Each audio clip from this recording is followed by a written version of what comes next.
Lillard and Giannis Antetokounmpo played together. It barely happened over the last 2 seasons, and it's tough for Lillard to accept. He gets moved, and you look back, and it's like, man, we never really got that real shot and that real stretch to really go do what we had plans to do. So it's definitely disappointing. It's unfortunate, but it's part of the game. It's part of this league. Sometimes that's how it goes, and it doesn't always go as planned. The Bucks are in Atlanta, so they're going to close out their road trip tomorrow night against the Hawks before returning home to face the 76ers this weekend. Turning to the 21st ranked Badgers, they will look for a sweep of Iowa when they head to Iowa City coming up on Saturday. Wisconsin took the first game of the season by dropping 116 points on the Hawkeyes. Tip on Saturday is at noon. Rural Mutual Insurance, keeping Wisconsin strong.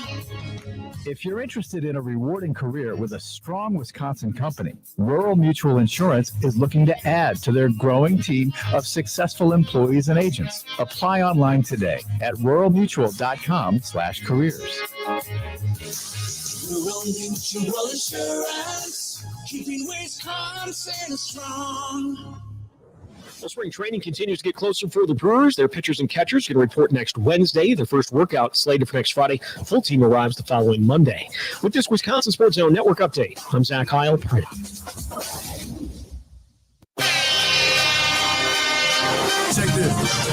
The president don't want to come watch us to the Super Bowl. Guess what? We'll go see him. This is where Wisconsin gathers to talk sports. Packers, Brewers, Badgers, Bucks. The Wisco Sports Show is on the air. Now, here's your host, Grant Bills. Radio Row, day number 4 in New Orleans. It feels like I've been here for a month. I think the food is weighing me down. Running low on sleep, but that's part of the fun. Yes, we're going to have some guests. Mike Clemens is here today. He's patrolling. He's rubbing elbows with people in hour number 2. We're going to hear from him, and he's got some audio from the Super Bowl teams and players as well. Tyler Dunne in about a half hour from Go Long. He was on the Packers beat for a long time as well. Joining us now, and he's been making the rounds today, it's Marshall Newhouse, former NFL lineman, but I think best known for your time with the Packers. You won a Super Bowl here, Marshall. How you doing? Welcome back.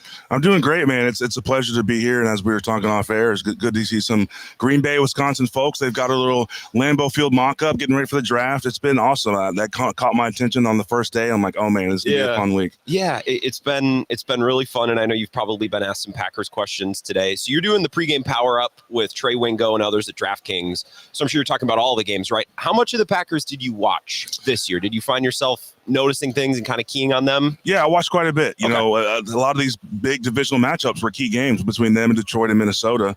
You know, everyone was looking to see that would they take the next step in Jordan Love's career and a lot of these young guys. And there were a lot of bright spots, but, you know, as I mentioned a lot today, they're looking, and I think Josh Jacobs alluded to it, I would imagine the team doesn't love the way he said it, sure, but they're looking for closers, they're looking for veteran, experienced guys who, in those tight games, who's going to make a play to close the game out, whether it's a defensive end getting a sack, a linebacker making a tip, a DB making a pick, or the quarterback or receiver making a huge play. That is what separates where they are and where they want to go. You had those guys in 2010. You had a bunch of them. A bunch, yes. On both sides of the ball. How quickly can young guys turn into players like that? It can happen in an off season, but it just depends on development. It also depends on fit. And so, you know, I don't think everyone should be held to the same standard necessarily on when they come into their own. And so to a certain degree, some guys are who they are from the beginning. They've peaked or whatever the college experience was, but there's plenty of guys who develop,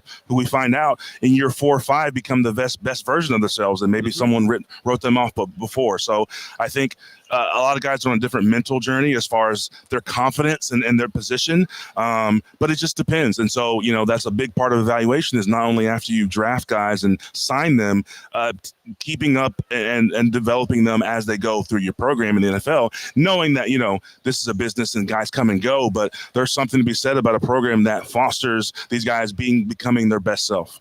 Becoming them, you know, 2 or 3 or 4 years into the league, they're on their own timeline. What I've been saying since Brian Gutekunst sent to your presser when he said, kind of unprompted, it's time to really try to contend for a championship. Like he didn't say it's time to be done being patient, but that's kind of how I heard it. And I think the Packers, maybe this offseason compared to the last two, they can't sit back and cross their fingers that some of those guys are going to turn into those players, right? No, I don't think so. And, Okay. 2 years ago was kind of a revelation. They found out that Jordan Love is the guy that they were hoping he could be. Okay. And then this year, I think, was – I still think it's a little bit of a disappointment. I think they thought they would be in the contention space. But what Goot knows, and a lot of the Packers fans know, is that this thing about windows, there's no guarantee you'll be back anywhere next year. You're looking at the Detroit Lions, who have been to 2 straight NFC championships and come away with nothing, and now their entire coaching staff is gutted. So there are no guarantees, and so the time is now. If you got guys that can go make a run, they've got to step up and be prepared to step up. And I think he was kind of not sounding the alarm, but making it known that, hey, we've got to go. And that's from the coaches onto the staff and the personnel and the players. So the NFL is not for long, and that goes with winning opportunities. You got to take advantage of the ones that are there. Even if maybe your team's not ready, you never know if you'll be back. Some guy gets hurt, something happens, and so there's no guarantees. I think when you try to plan your window or your timeline, you can get into a little bit of trouble and probably miss an opportunity. Yes. Right. And so I think that's where the Packers are. Now, I never played football. I'll do my best to ask you a couple offensive line questions because I think you're a great resource, right? Watching the Packers this year, they did a lot of unique actions, right? Running out of the shotgun, which looks weird to fans, right? But they were really good at it. Spinner actions and fakes. As an offensive lineman, is that different from some of the things that you were running with the Packers? What stood out about that team? I mean, it's wholesale different than the stuff we were doing with Mike McCarthy, but I loved it. I stood up out of my seat the week that Malik had to start, and this the design from LaFleur. I was like, this is so creative, and it removed all the excuses from other play callers. Of this guy is limited or whatever. Right. It just takes a little bit more creativity and understanding of how defenses work and scheming and protecting your guys. And so would that have been an offense that would have worked every week with Malik Willis? Probably not. The NFL catches up to you, but they were incredibly called games, and that allowed the offensive line to flourish, it allowed Josh Jacobs to flourish, and allowed Malik Willis to be the quarterback that just got you to a win with his skill set. Yeah. But now you extrapolate that to Jordan Love, you extrapolate that to anyone and other positions, and it's the coach's, play caller's job to put guys in the best position to win. And we hear that a lot, but I think a lot of people take that for granted. There's a lot of coaches who would I like my scheme. I want guys to fit my scheme. And it's like, no, guys are who they are. We talked about development, but where they are now in the present is who I need to scheme for, not the guy who I hope he is or think he could be. And the best coaches know how to do that on a week-to-week basis. So you were with the Packers. You were coached by James Campen, yes, who I've read and heard. Again, I've never played football. I wasn't on the beat or anything, but a guy who received a lot of praise and a lot of folks thought was very good. And then you were in New England later in the last year or two of Dante Scarnecchia's career. So you had some pretty good experiences with organizations known for good offensive lines, fostering and coaching good O-lines. What jumps out to you about those organizations? What do you circle when a team top to bottom, an organization can put together and coach an O-line? But what does that tell me about that? Yeah, I mean, listen, specifically with the O-line, they have a way that they want to do things, and they've committed to that. But they have a program. They have a program in place, an idea of what they want, ideally. And the Green Bay program was, hey, we had a beat on drafting guys in the 3rd, 4th, 5th, 6th round with potential in a different, an unknown skill set, maybe. Guys like TJ Lang and Bakhtiari, who just other people were just like, he could be a guy. We're not sure. Green Bay's like, he could be our kind of guy. And so, New England in a similar fashion, guys who could get in there and Scar could really shape and mold in their program. And he's one of the best of all time. But such different styles. I mean, both coaching styles. Campy was a player. He coached more, less scheme and more, technique and energy. The little things. Well, just because he played center and he was really about the effort. I mean, we had whole periods knowing that how Aaron played at that time about not having a clock in your head with the protection of knowing that maybe he's extending stuff. So you got to not let your body get comfortable in that. And then, a guy like Scar in the run game, we were so precise. I mean, his individual periods are known for being some of the hardest ever. And I was thrust right into that from nothing. And so, but I understood right away. I was like, I get why they've been good for so long. Well, so they've got ideas of what they want. Part of that building a program is part of that. We're going to draft a lineman maybe later in the draft and have time to coach them before immediately throwing them in. I feel like teams that are lesser and that have weaker lines, they're like, well, we're going to use our 1st round pick on a tackle and he's going to start day one. That's going to be our guy. Does that put a rookie in in a spot that's disadvantageous? Yeah, I mean, listen, offensive line, specifically tackles, that's a high learning curve. And some guys, they blend right in, but those are outlier guys. And so, yeah, you need some seasoning. You need opportunities to get reps. And, people talk about the offseason and the changes with the new CBA. There's less opportunities to get reps. And I understand that to a certain degree. The change they made for long-term health, and that's fine. But yeah, guys need time to get settled in. And some of these guys are 20, 21, 22, and their bodies are still like not in the peak of that they're going to be. And so that'll change too. But yeah, drafting guys, knowing what you want from them, and then giving them the infrastructure and the space and time to grow into that.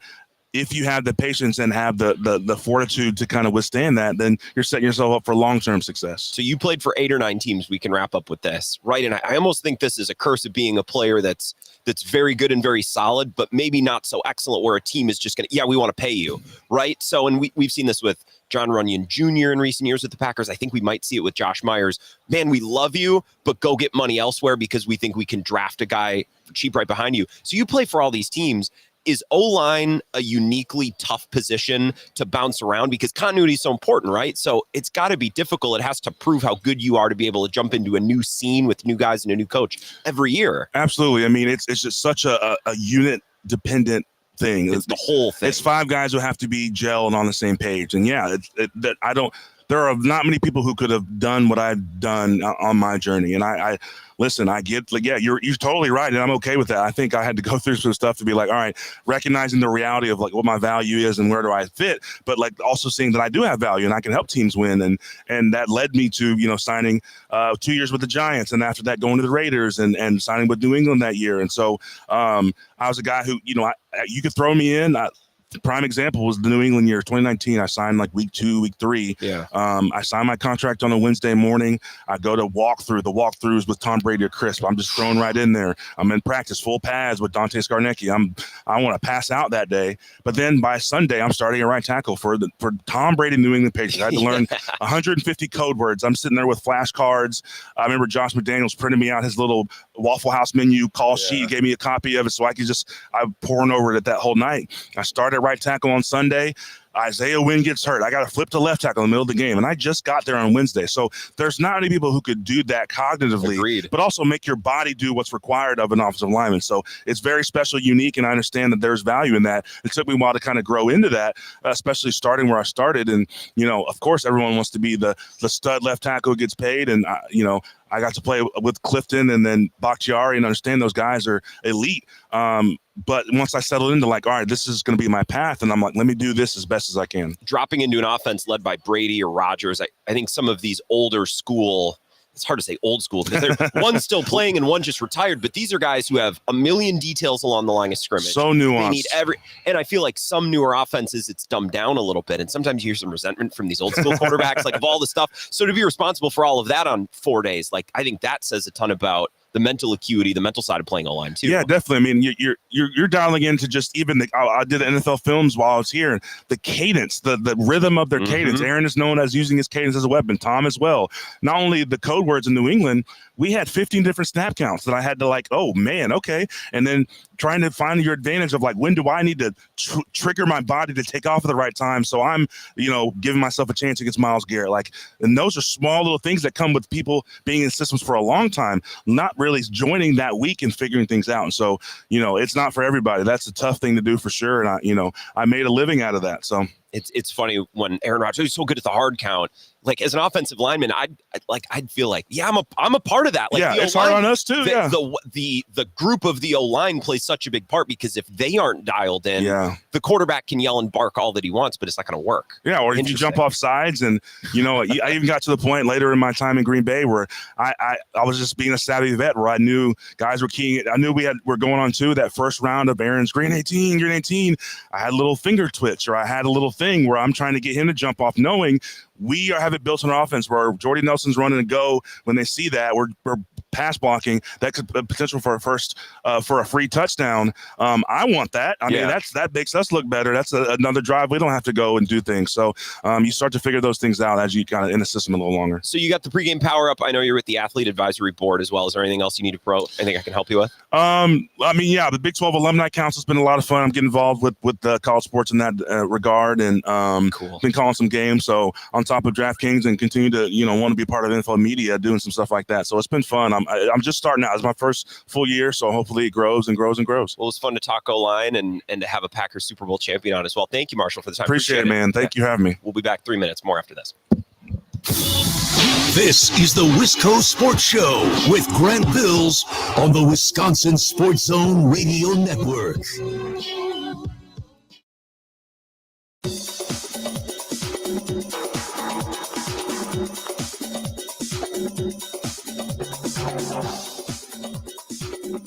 The Wisco Sports Show will resume in 3 minutes.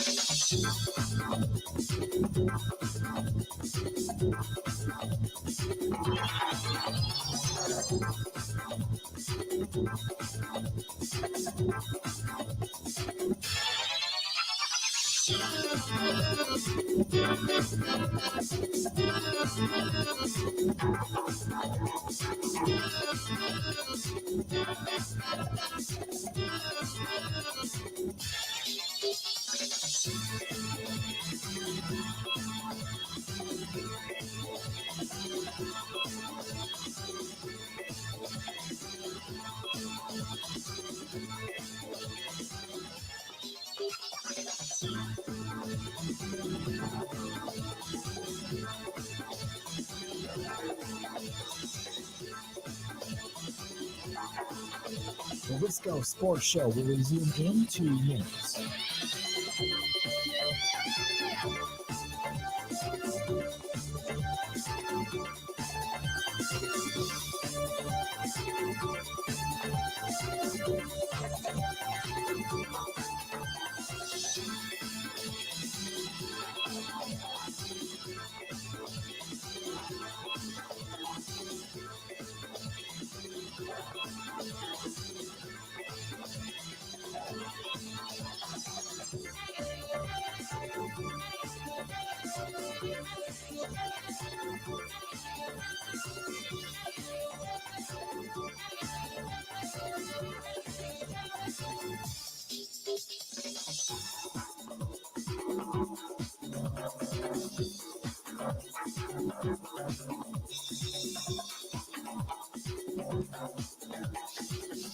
The Wisco Sports Show will resume in 1 minute.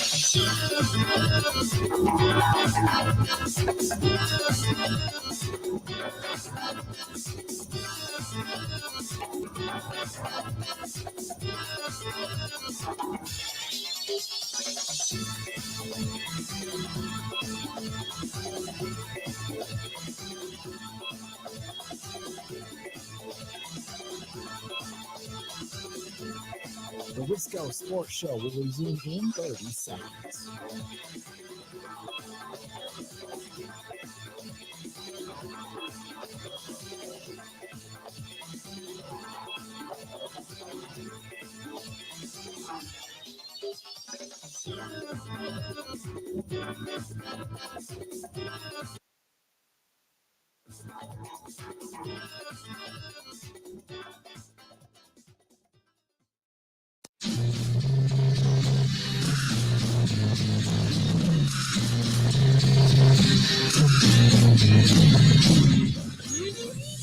The Bill Michaels Show. Oh my goodness, I can't believe I just said that. Oh, my brain is mush. This is the Wisco Sports Show. We're here at the Bill Michaels Show set, and I have been a part of Bill's show this week.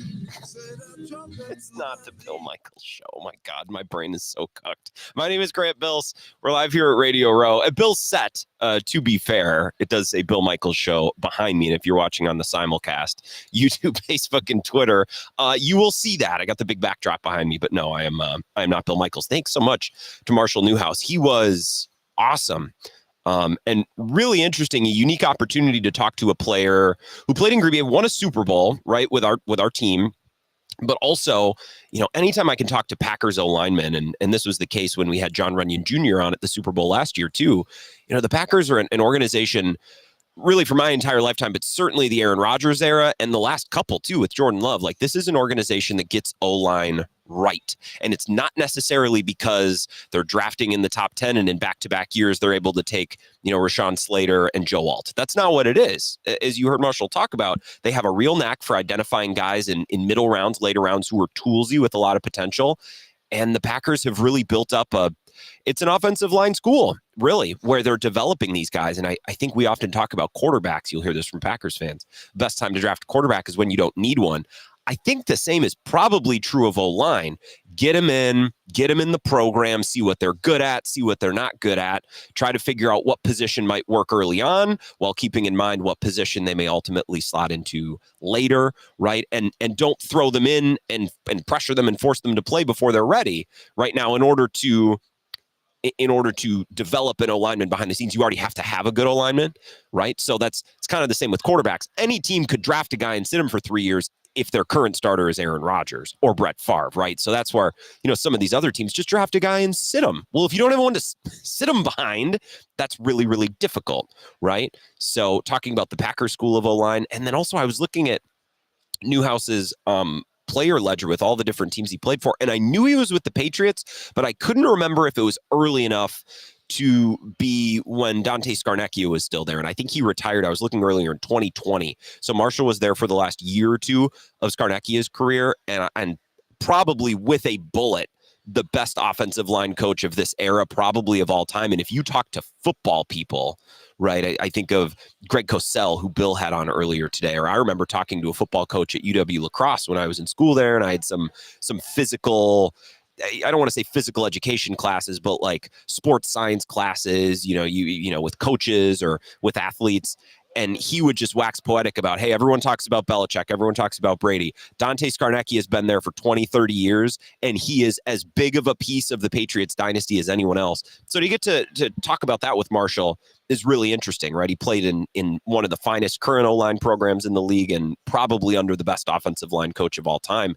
And maybe it came across as an insult. I think he laughed, but I think he gets it, right? Marshall was the type of player, and there's a long list of these types of players where they're drafted. It's like, you were great for us, right? Marshall Newhouse he started at tackle, right? He played left tackle for on the entire seasons with the Packers.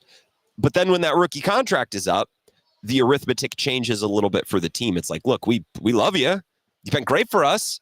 We just don't love you as much now that you're about to make more money. And that was true of John Runyon Jr. I think the same is maybe about to be true with Josh Myers, although the Packers really seem to like him. They really, any opportunity they have to sing his praises, they do. So maybe their internal opinion of Josh Myers is way higher than those on the outside. I think that's proven to be true up until this point. But I think now that he's coming up on unrestricted free agency, we're going to learn exactly how much higher the Packers' opinion is of Josh Myers than everybody else. But I would imagine they'll be like, Josh, we really love the job that you did here. Go see what you can get.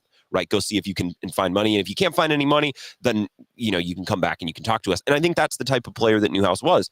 A team would be thrilled to bring him in for 1 or 2 years, a stopgap at a position, or to shore up one missing link on the O-line. But he was never the guy who was going to get a 5-year deal with a pile of money, because the NFL is the 1% of the 1%, and then it's the final 1% of that 1% of the 1%. That are going to be, especially at O-line, where teams are like, yes, we are going to give you a 5-year deal with a pile of money. And I think at a position like O-line, you always hear about continuity. Continuity is so important, right? You got to have the same combination. You got to have continuity from tackle to guard to center to guard to tackle, right? So imagine your career as a pro is new alignment every year, new O-line coach, new teammates on your right and your left, new quarterback calling signals, yelling out code words, using cadence. I think it's a uniquely difficult position in which to be a journeyman, right? Wide receiver, running back. I think those are positions for the most part. You got to learn the language, you got to learn things, but running back, give me the play call, give me the rock. Same with the wide receiver, right? Or a pass rusher, go get the quarterback. An O-lineman is so beholden to the guy or guys next to him, if we're talking about guards or centers, so beholden to the cadence of the quarterback, so beholden to everything. imagine playing for 8 or 9 different teams. You got to roll in at the beginning of the year, learn all the new guys, how they play, their intricacies, right? The quarterback and the cadence and just all of it. It's a uniquely difficult position in which to be a journeyman. And I think, I don't know, I think that says a lot about Marshall Newhouse and the fact that he's, high up in different organizations and now he's doing media. I just think you have to be really smart to operate on a level like that. I think probably more smart. I think there's something to be said about an O-lineman who is wanted, but not wanted for long term.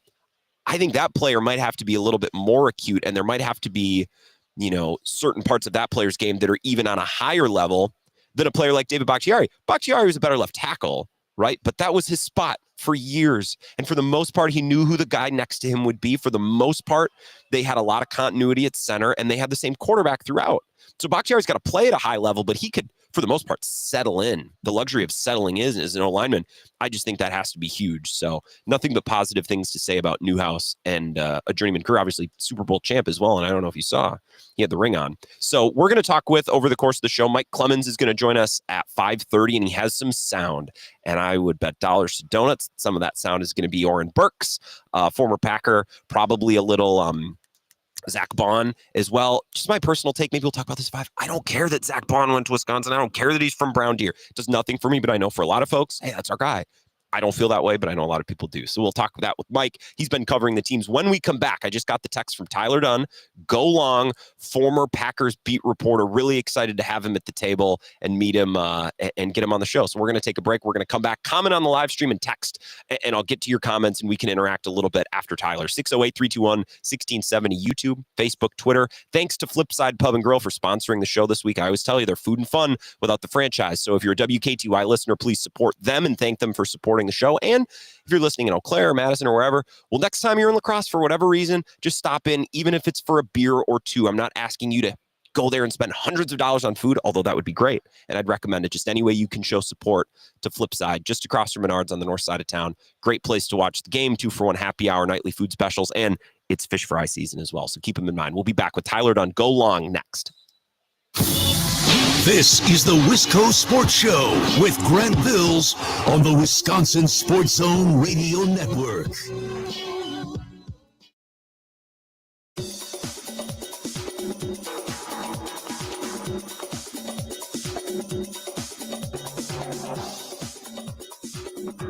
The Wisco Sports Show will resume in 5 minutes.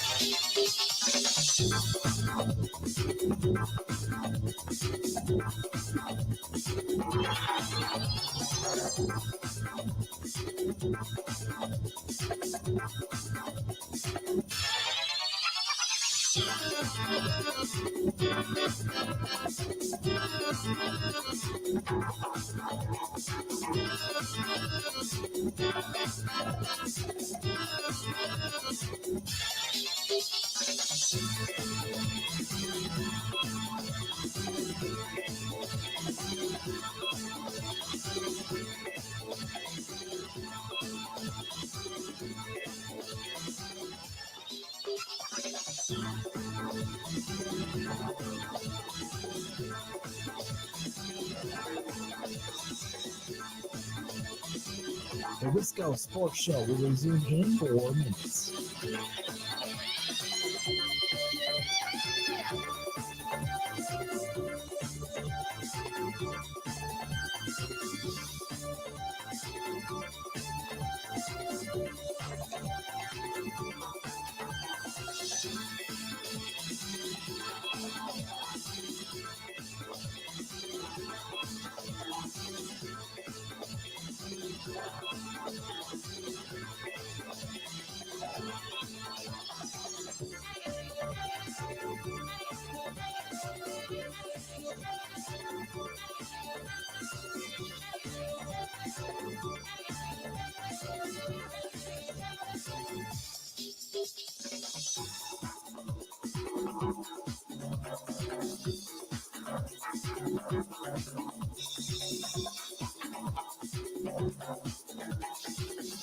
The Wisco Sports Show will resume in 3 minutes.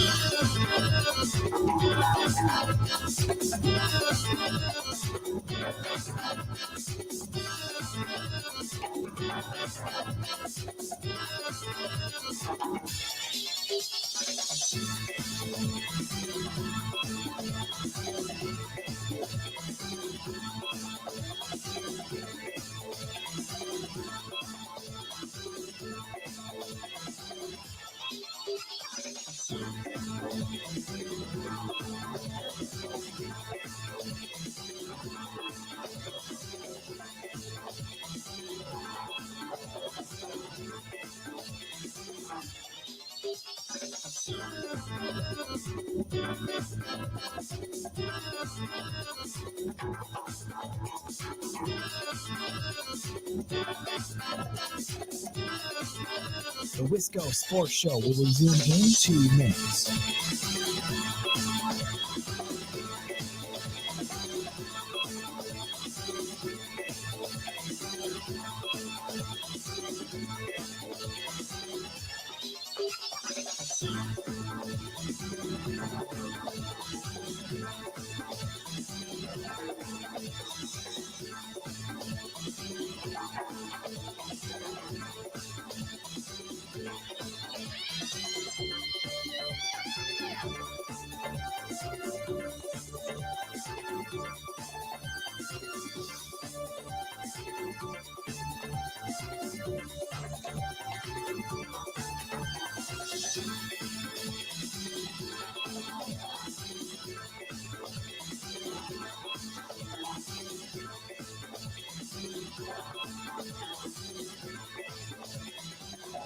The Wisco Sports Show will resume in 1 minute.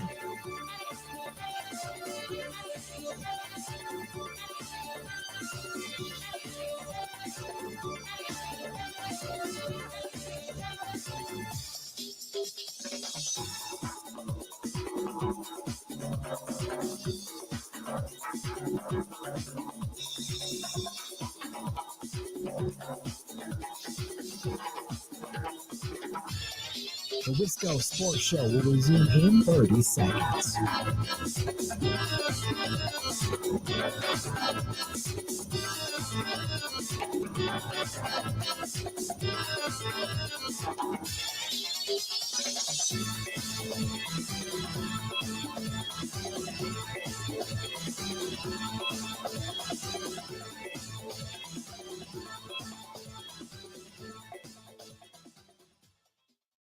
The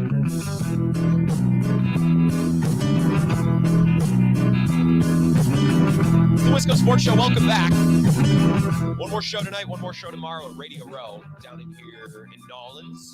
Thanks to Flipside Pub and Grill, sponsoring the show for lacrosse. Please support them. They always send us to spring training or the Super Bowl or anything we want to do. Joining us now, and he's been on the show, I don't know, a handful of times, a recurring guest with Bill Michaels as well, friend of the Packers beat in Green Bay. It's Tyler Dunne. Go long. What's up, man?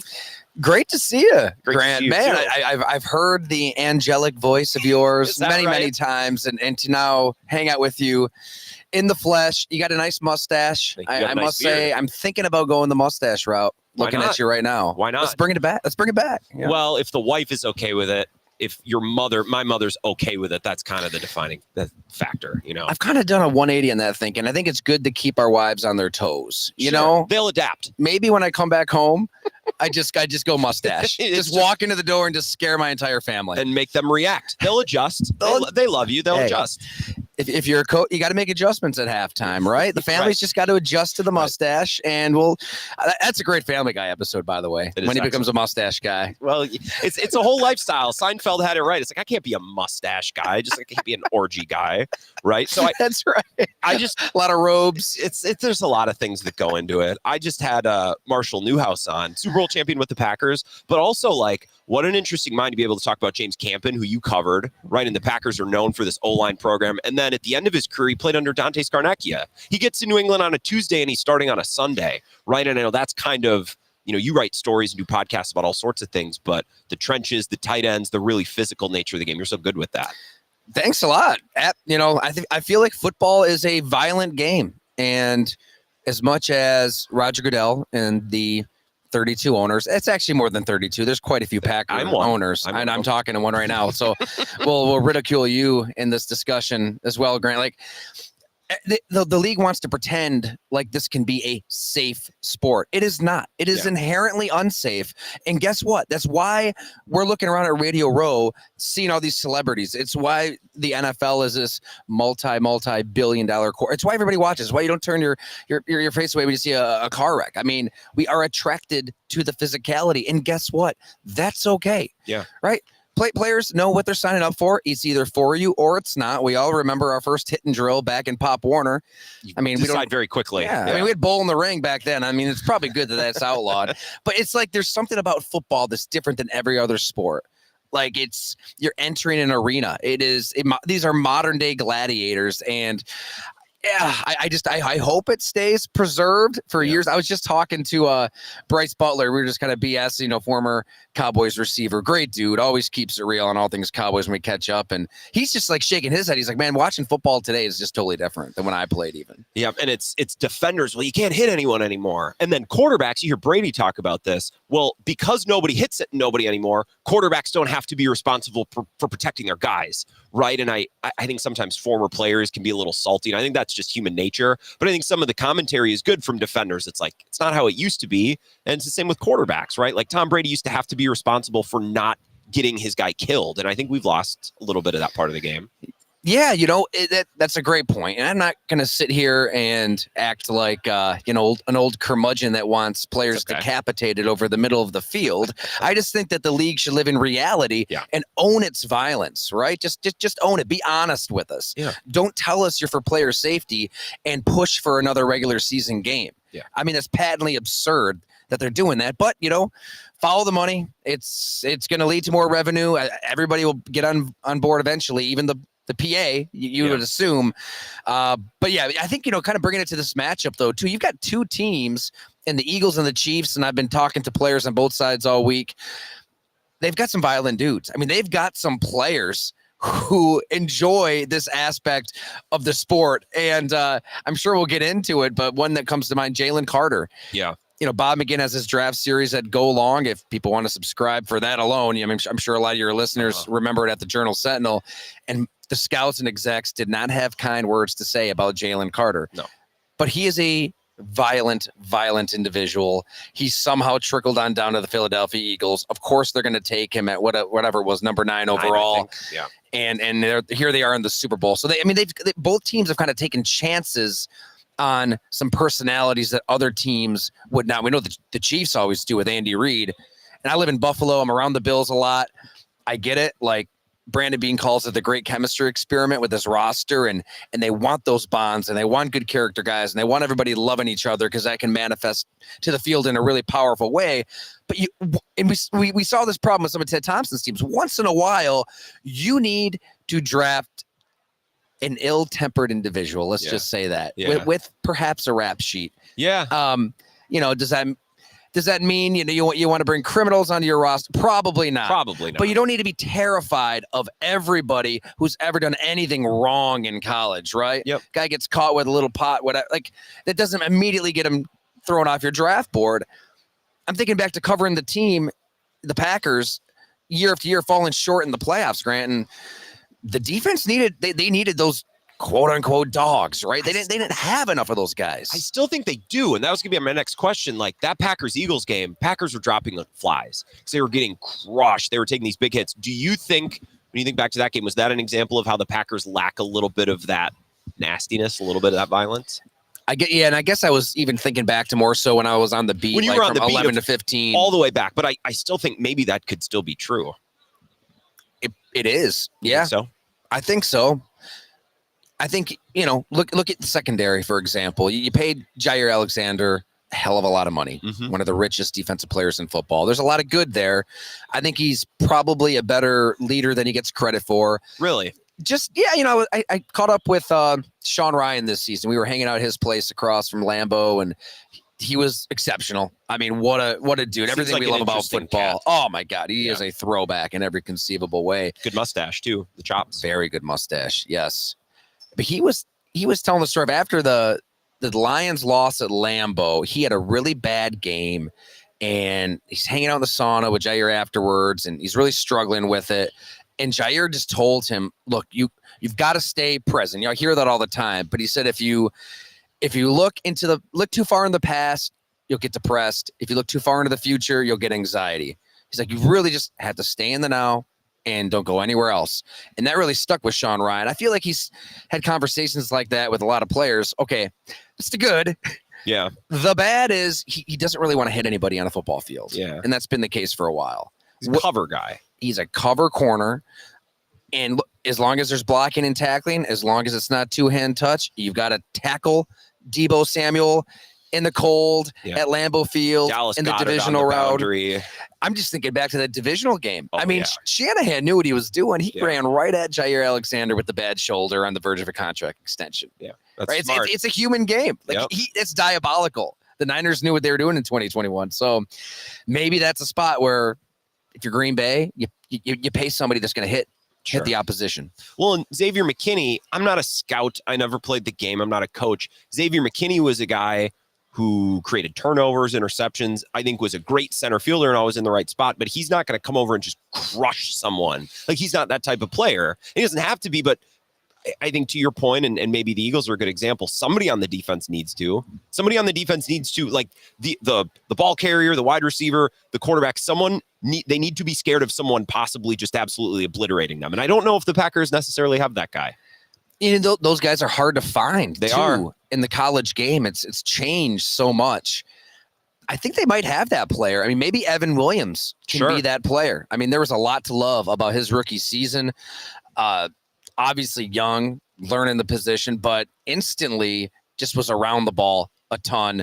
We got dinner on my Green Bay trip. Me, him, and Leroy Butler. It was fascinating to kind of see the Hall of Famer and the rookie kind of swapping stories, really similar rises within the sport.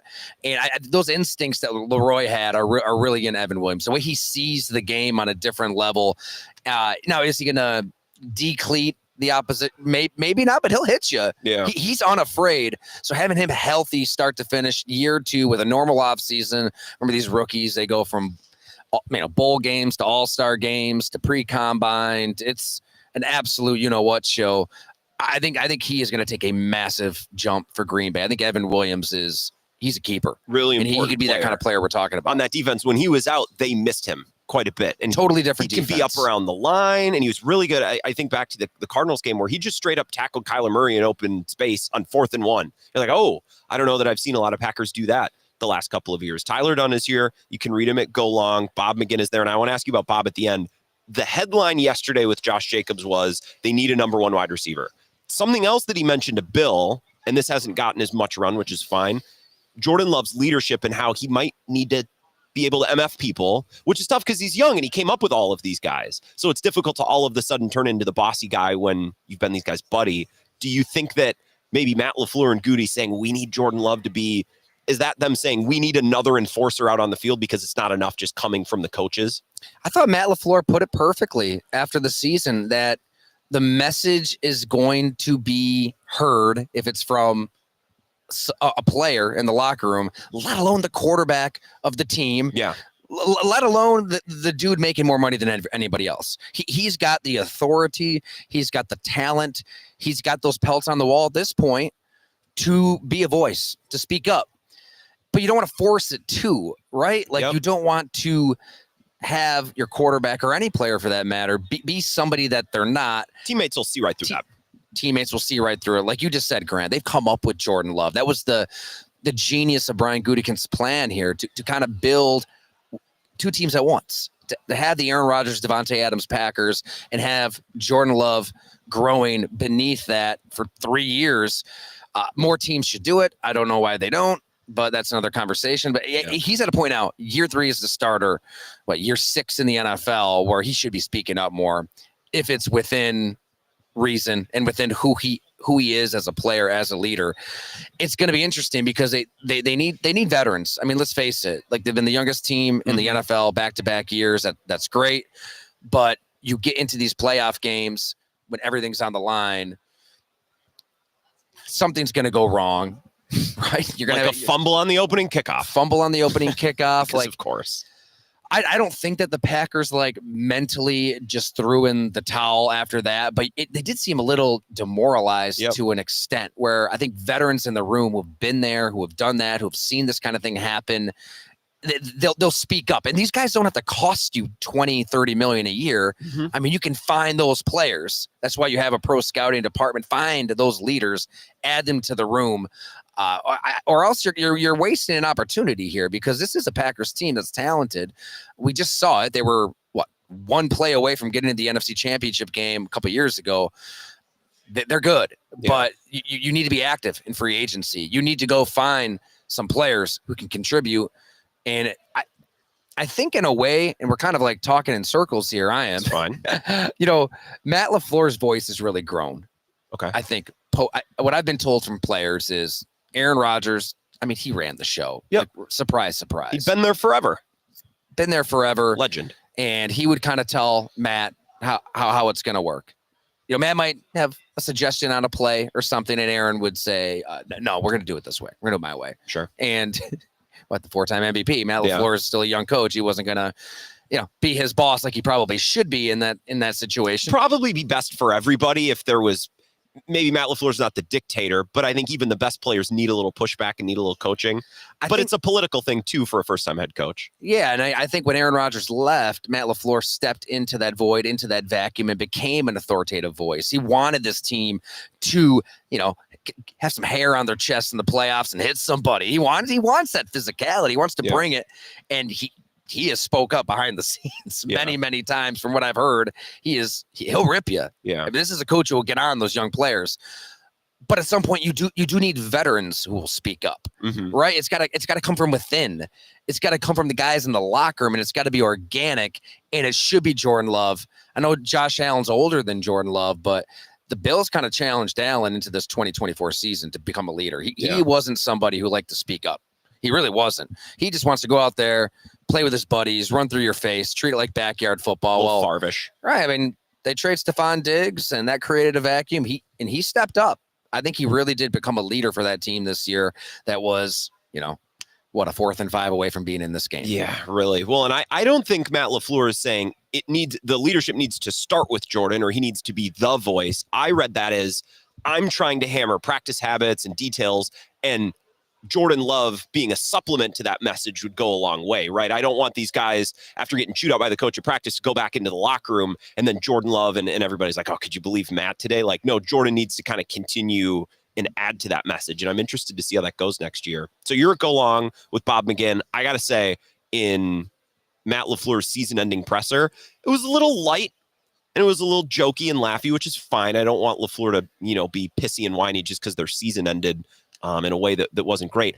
I do kind of miss the Bob McGinns of the world, the traditional beat reporters who aren't there to be your buddy, who are there to push back and get information. I missed him in that setting, and I do like the work that Bob does with you at Go Long quite a bit. Well, I appreciate that, Grant. Thank you. And this may be where I bite my tongue. There are some. And I like the Packers beat. No, I think there's some unbelievable reporters I agree. cover the team. I'm friends with many of them.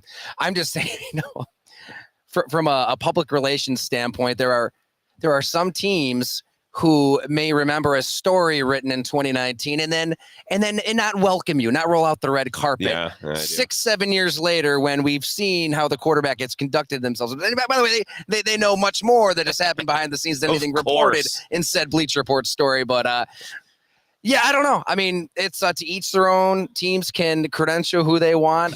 We will cover the Packers. I will chat with players. Yeah. It's what the fans deserve. It's what readers deserve. They deserve the good, the bad, the ugly.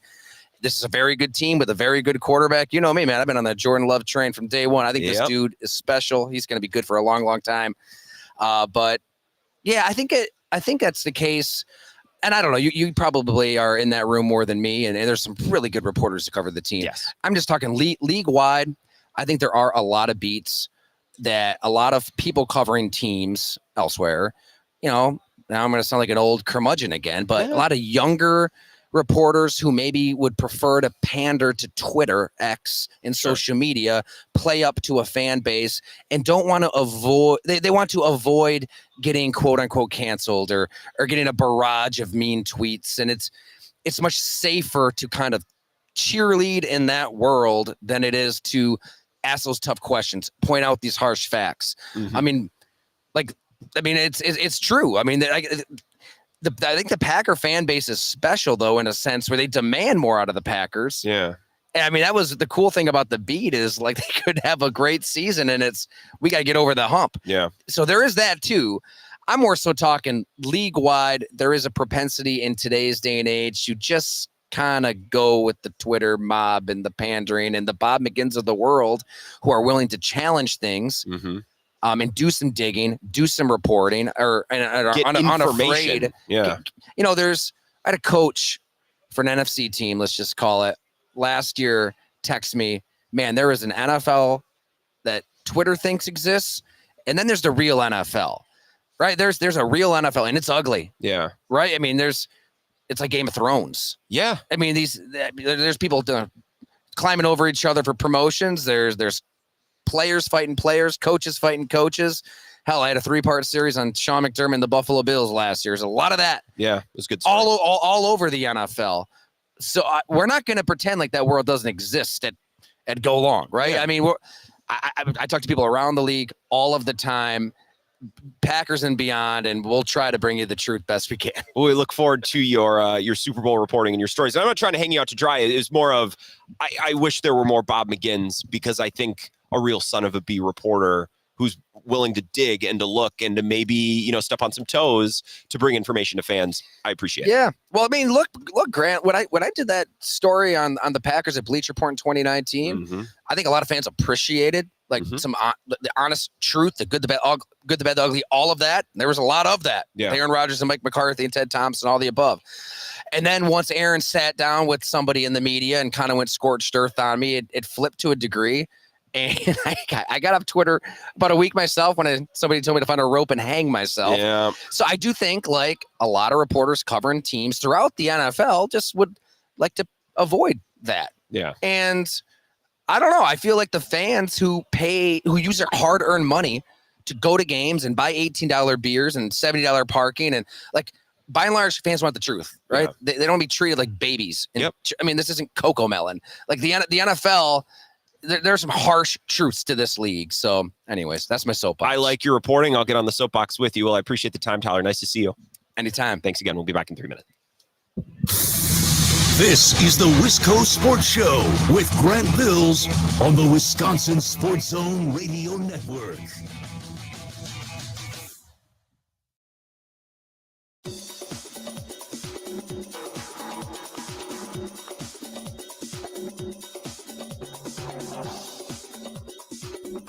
The Wisco Sports Show will resume in 3 minutes.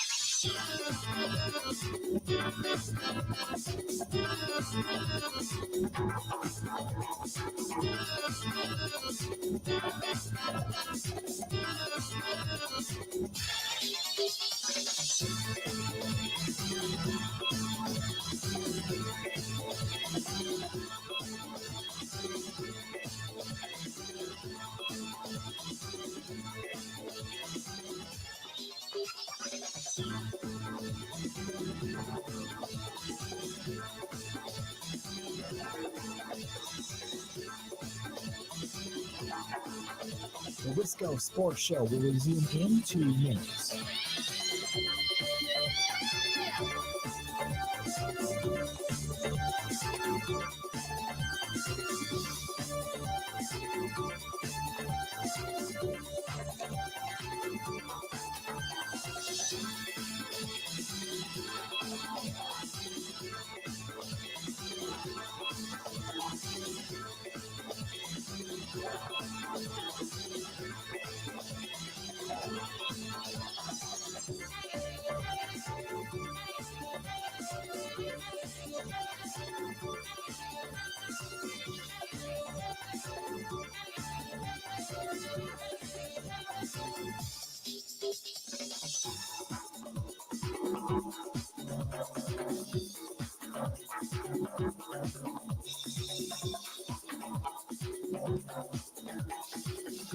The Wisco Sports Show will resume in 1 minute.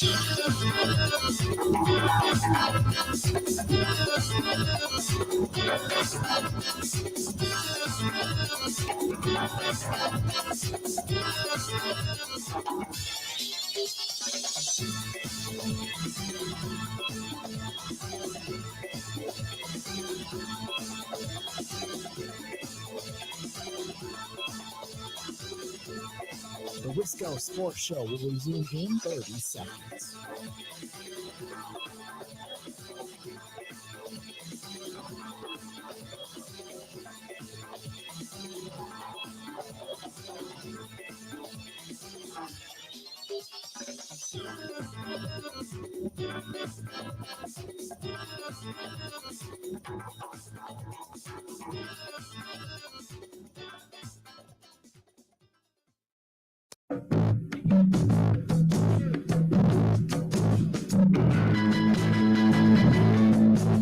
Last couple minutes of the first hour. Today's Wisco Sports Show. We're live at Radio Row. It's the flip side pub girl across, the north side, right across from Menards. Food and fun without the franchise. Appreciate their support of the show. Always please support them and thank them. Tell them Grant sent you. Well, actually don't, because you're going to get some servers like, who's that? And don't do that, but please support them. The 2-for-1 happy hour, fish fry on Friday nights, nightly food specials, and then Saturdays and Sunday mornings as well. They're open early.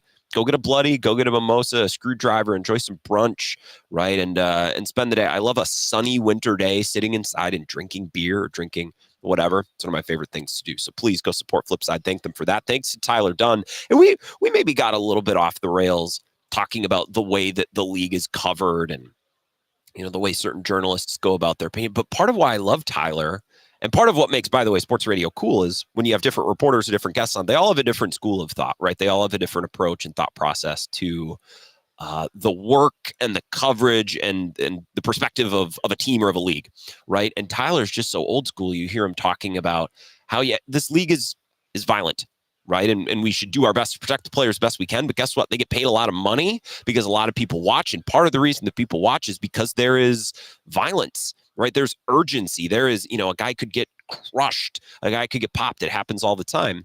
It's not really the case in basketball, not the case in baseball.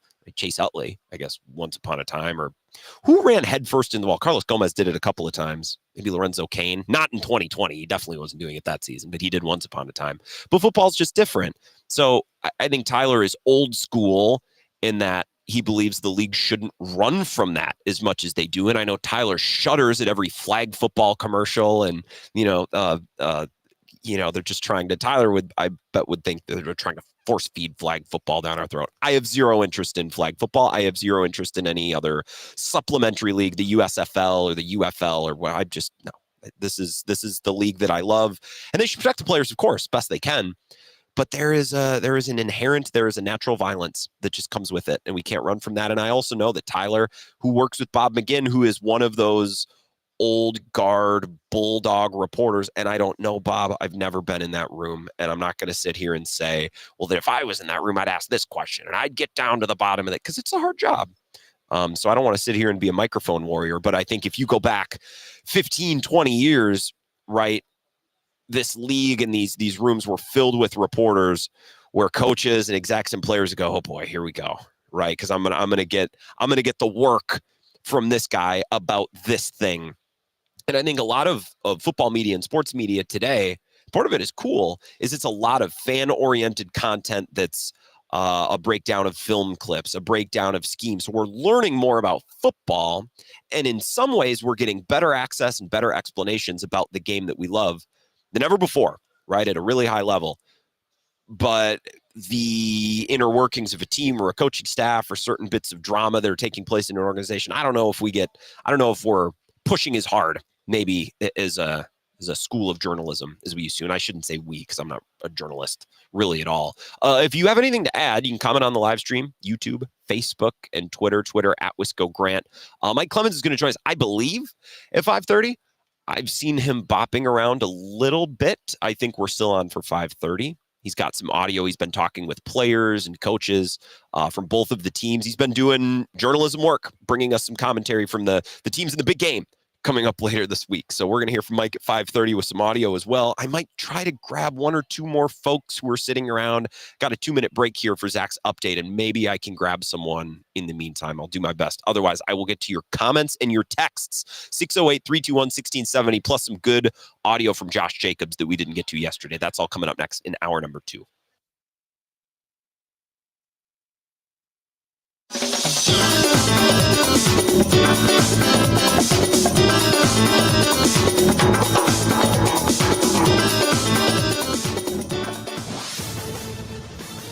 This is a Wisconsin Sports Zone update. Well, the Bucks finished off the trade deadline today by acquiring Kevin Porter Jr. from the Clippers in exchange for former first-round pick Marjan Beauchamp. It meant their haul at the deadline included Porter Jr., Kyle Kuzma from Washington, and big man Jericho Sims from the Knicks. They sent out Chris Middleton, A.J. Johnson, and DeLon Wright, while also moving Pat Baldwin Jr.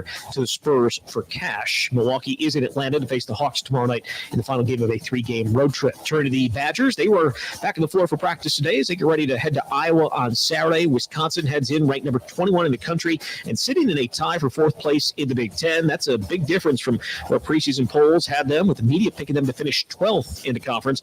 Guard Kamari McGee was asked what those folks in the preseason got wrong about them. I feel like a lot of people just go based off of names. Some people seen a lot of names leave and then see names come in that they didn't really know. A lot of people didn't really know the names that we already had here too as well. So I feel like everybody was just basing it off the names that they seen leave. And then everybody can have those opinions off of those names, but you never know what you have. And we knew what we had, like Nolan said, so that's why we, once again, don't pay attention to that stuff. It'll be Wisconsin and Iowa on Saturday. Tip is at noon. Rural Mutual Insurance, keeping Wisconsin strong. If you're interested in a rewarding career with a strong Wisconsin company, Rural Mutual Insurance is looking to add to their growing team of successful employees and agents. Apply online today at ruralmutual.com/careers. Rural Mutual Insurance, keeping Wisconsin strong. Well, we're now less than a week away from pitchers and catchers reporting for spring training. Milwaukee's going to arrive in Arizona next Wednesday, and the first workout is Friday. Full team comes in the following Monday. With this Wisconsin Sports Zone Network update, I'm Zach Heil. Check this. The president don't want to come watch us to the Super Bowl. Guess what? We'll go see him. This is where Wisconsin gathers to talk sports. Packers, Brewers, Badgers, Bucks. The Wisco Sports Show is on the air. Now, here's your host, Grant Bills.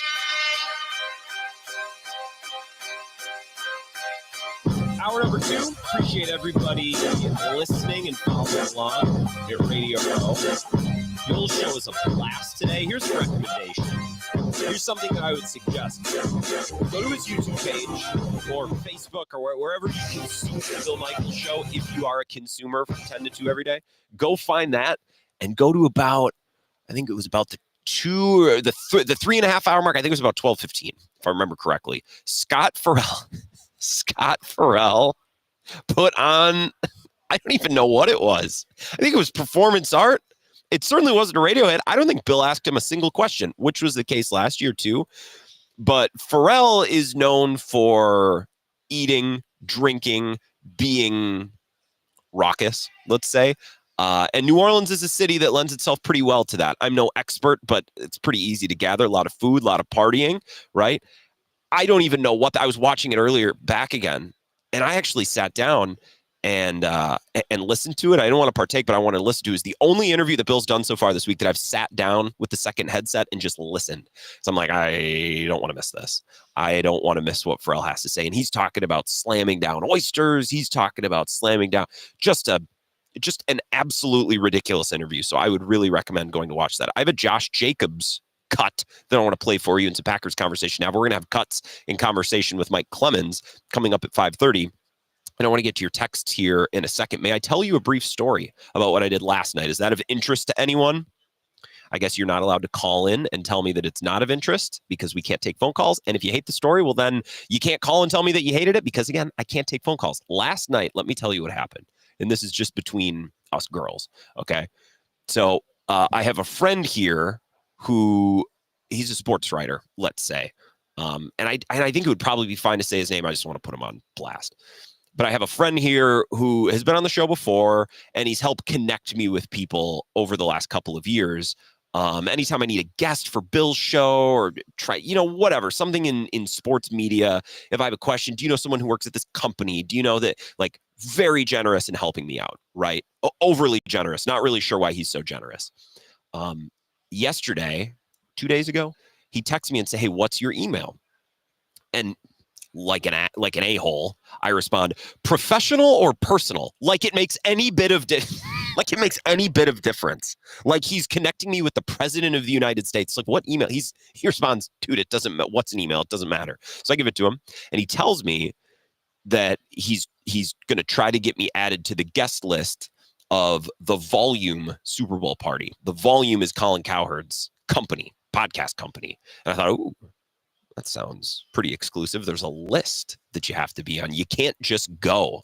And this was further evidenced when I mentioned something about this to our friend Peter Bukowski yesterday. And Pete said, can you get me on the list? I'm like, oh, wait a minute. Peter's not on the list. Syracuse boy's not on the list.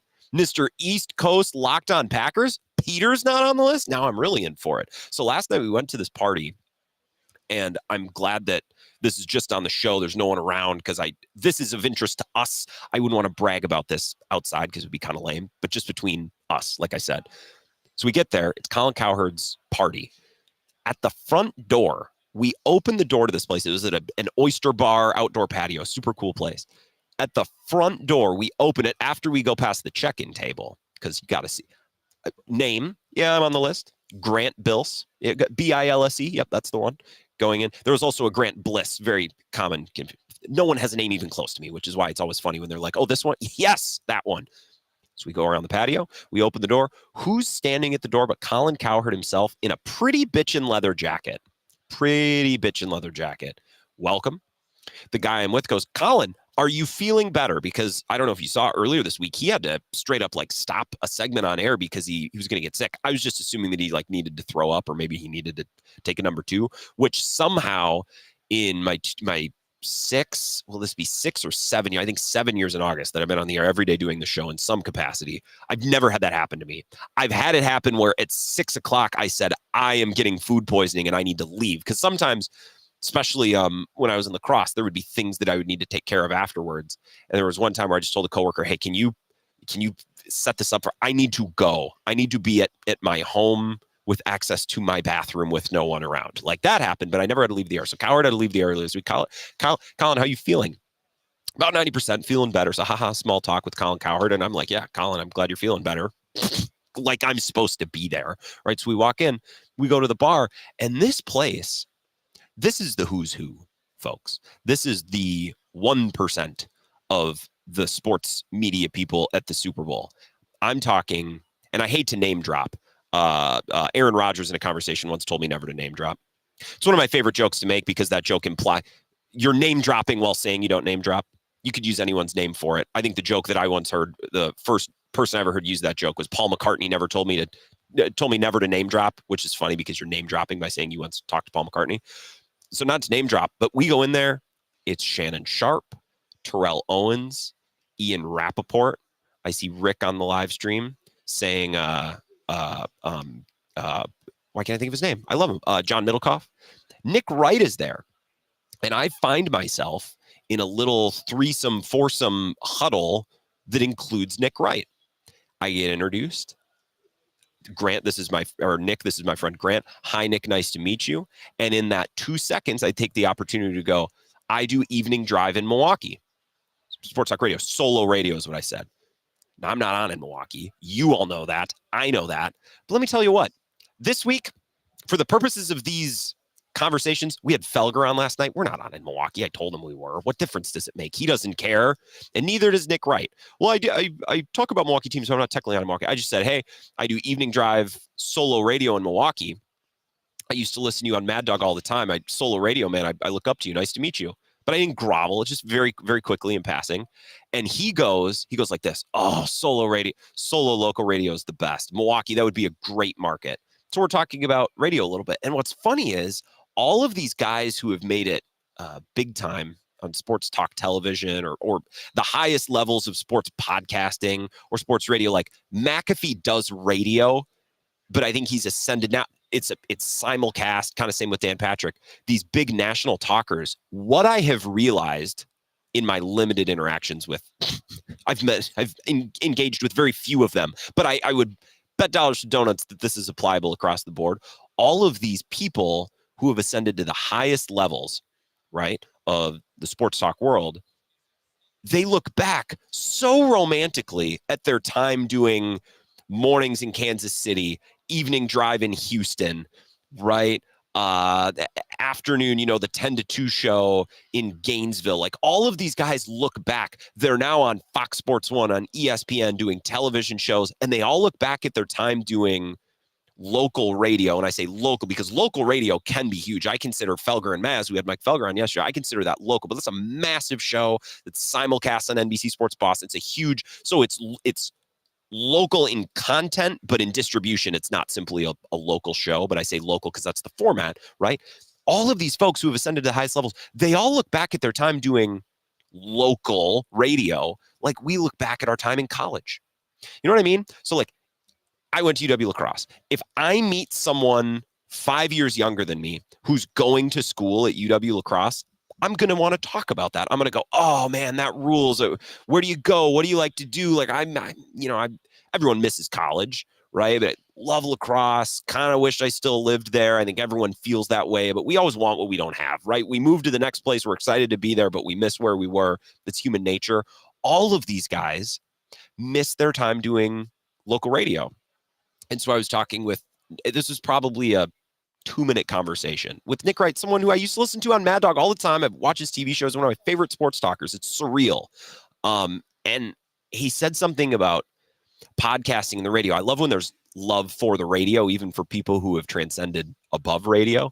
He said, it's funny. We went from sports talk radio to, oh, wait, let's do podcasting. That's a big deal. We don't need live radio. We need podcasting. We can consume that on our own time and on our own platform in our own way. That's great. And then we went from podcasting to, well, what if the podcast was live and we could watch it while it was taking place? And then past that, we said, well, what if the podcast was live after a big event? Everyone could tune in after a game to watch the podcast. And then we went from that to, well, what if people could interact with the podcast while it was happening? And what Nick's point was, I'll never forget, I might forget this conversation, but not anytime soon. What Nick's point was it's amazing. We went from sports talk radio to podcasting to live podcasting to live emergency podcasts to live emergency podcasts that you can interact with to just get to the point where now everyone is realizing, you know what? Radio's kind of that kind of rules. Like if we keep getting, the further away we get from radio in the year 2025, it seems like the closer we're getting to radio. You know what I mean? And I'm like, damn, that's, as a guy who, I hope sports talk radio never goes away. I don't think it will. If TV couldn't take it down, you're telling me that podcasting is going to take it down? Come on. The podcast, the thing that everyone has, that's going to be the death of radio. If the TV couldn't kill it, I don't think podcasts are taking it down. But really cool to talk to someone in the industry who I look up to very much, kind of extolling the virtues of local sports radio, because it does rule. Like it's pretty great. So if that story was not of interest to you, I apologize. That happened to me last night. It was very interesting. We can continue to talk Packers. I don't really want to talk about Chiefs Eagles. Maybe we'll do that more tomorrow. As I was talking about with Tyler, the big comment from Radio Row yesterday, at least from Josh Jacobs, was about a number one wide receiver, right? We need a proven guy. We need a stud. And that was on Pro Football Talk. Chris Sims shared that, right? It was on 97.3 The Game, which is behind us, right? Technically our competition, I guess. Drew and KB are on right now. I believe the comment was made on, was it? I think it was 9 to Noon with Bill Schmid and Armin, who I love. And that clip was making the rounds. And then he also said basically the same thing with Bill. He was saying this to everyone and anyone who would listen. Need a number one wide receiver. Okay. Well, I went back and I was cutting up the Josh Jacobs interview today because as the good producer I am, I was forwarding along to his people so they could have it. And I noticed another comment in there where I'm like, that's not insignificant. I think that's worth talking about as well. So I've jerry-rigged a way for us to play a little audio because I'm not in my radio studio with all of my buttons. But this is Josh Jacobs responding to Bill's question that was based on Matt LaFleur's comment about Jordan Love needing to be more of a leader and him needing to have more of a voice in year 3. And Gutekunst talked about that as well. So here's Jacobs' answer to that question from Bill. Yeah, I ain't gonna lie. So Jordan is one of them guys. He is a leader. Don't get it mistaken at all. But he's one of them guys where he's just gonna do everything right. He's not gonna talk all the time. He talks when it matters, things like that. But I told him, I'm like, man, look, we go as far as you take us. It's the reason why the quarterback is the number 1 position in the NFL. It's the reason why y'all get paid the way that y'all do.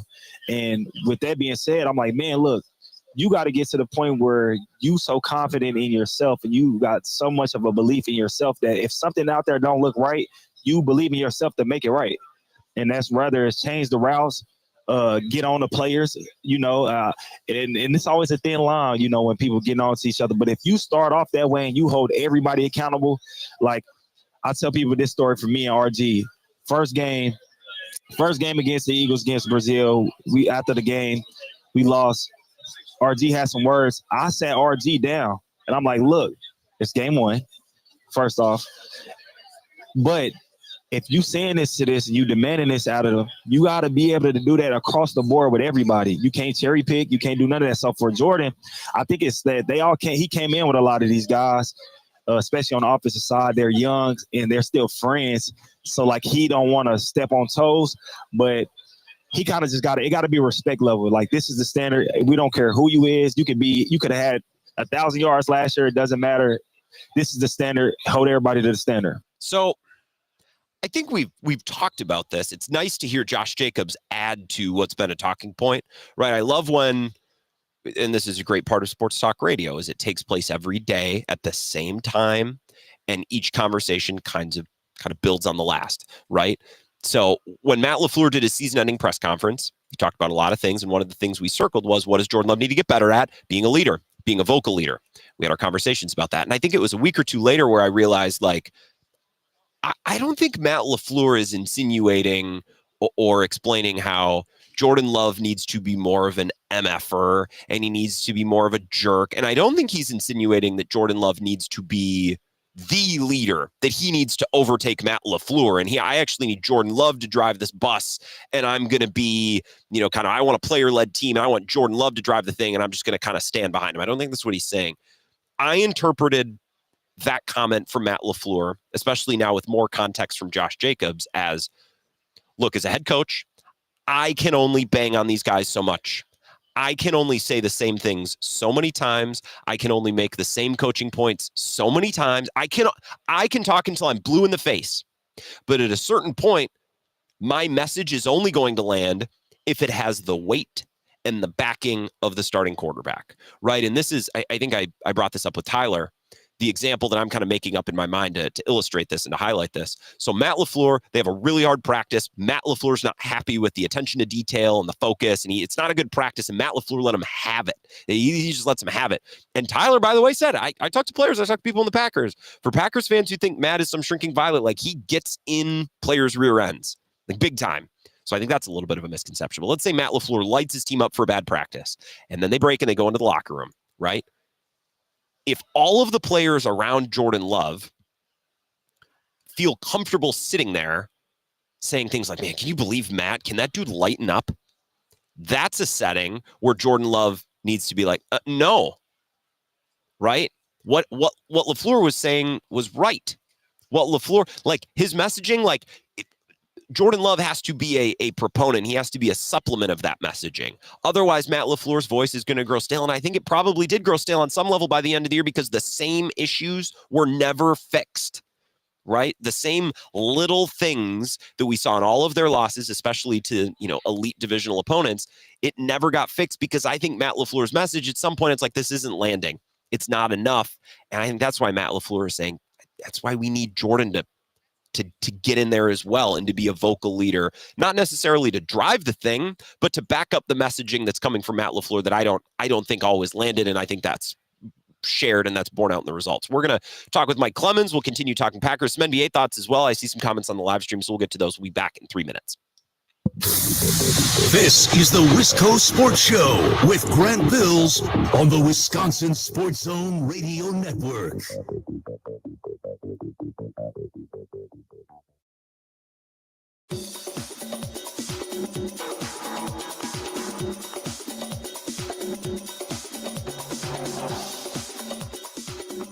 The Wisco Sports Show will resume in 3 minutes.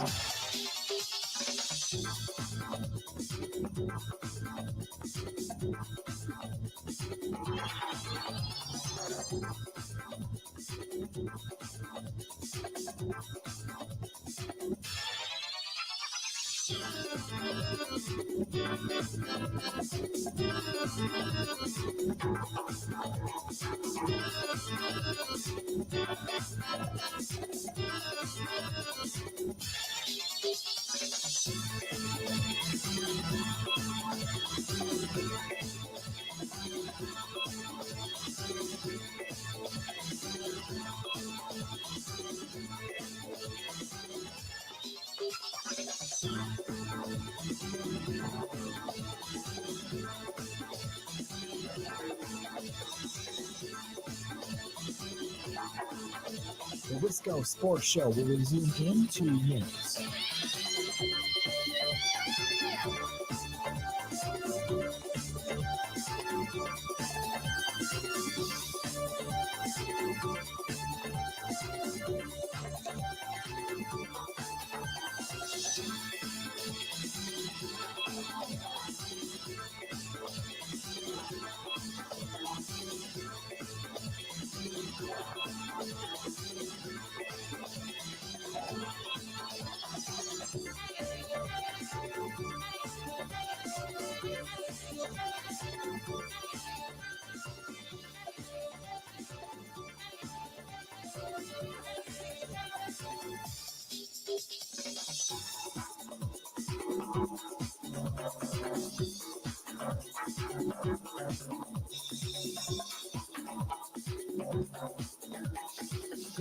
The Wisco Sports Show will resume in 1 minute.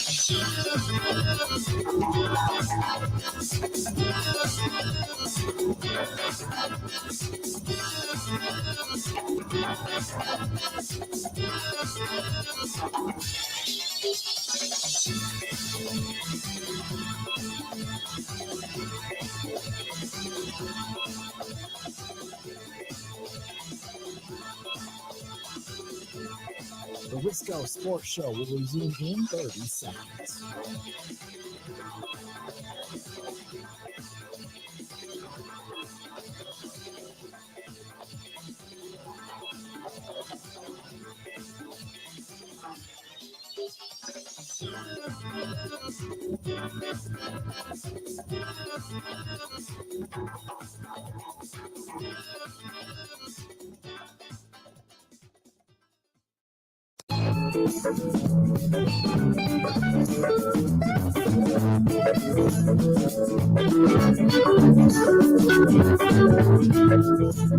Wisco Sports Show, welcome back. Our next guest, someone you're very familiar with, Mike Clemens. I'm never really around Mike in person. I'm never here often. We're always talking on the phone. So nice to have Mike at the table. And Mike, maybe you'll appreciate this.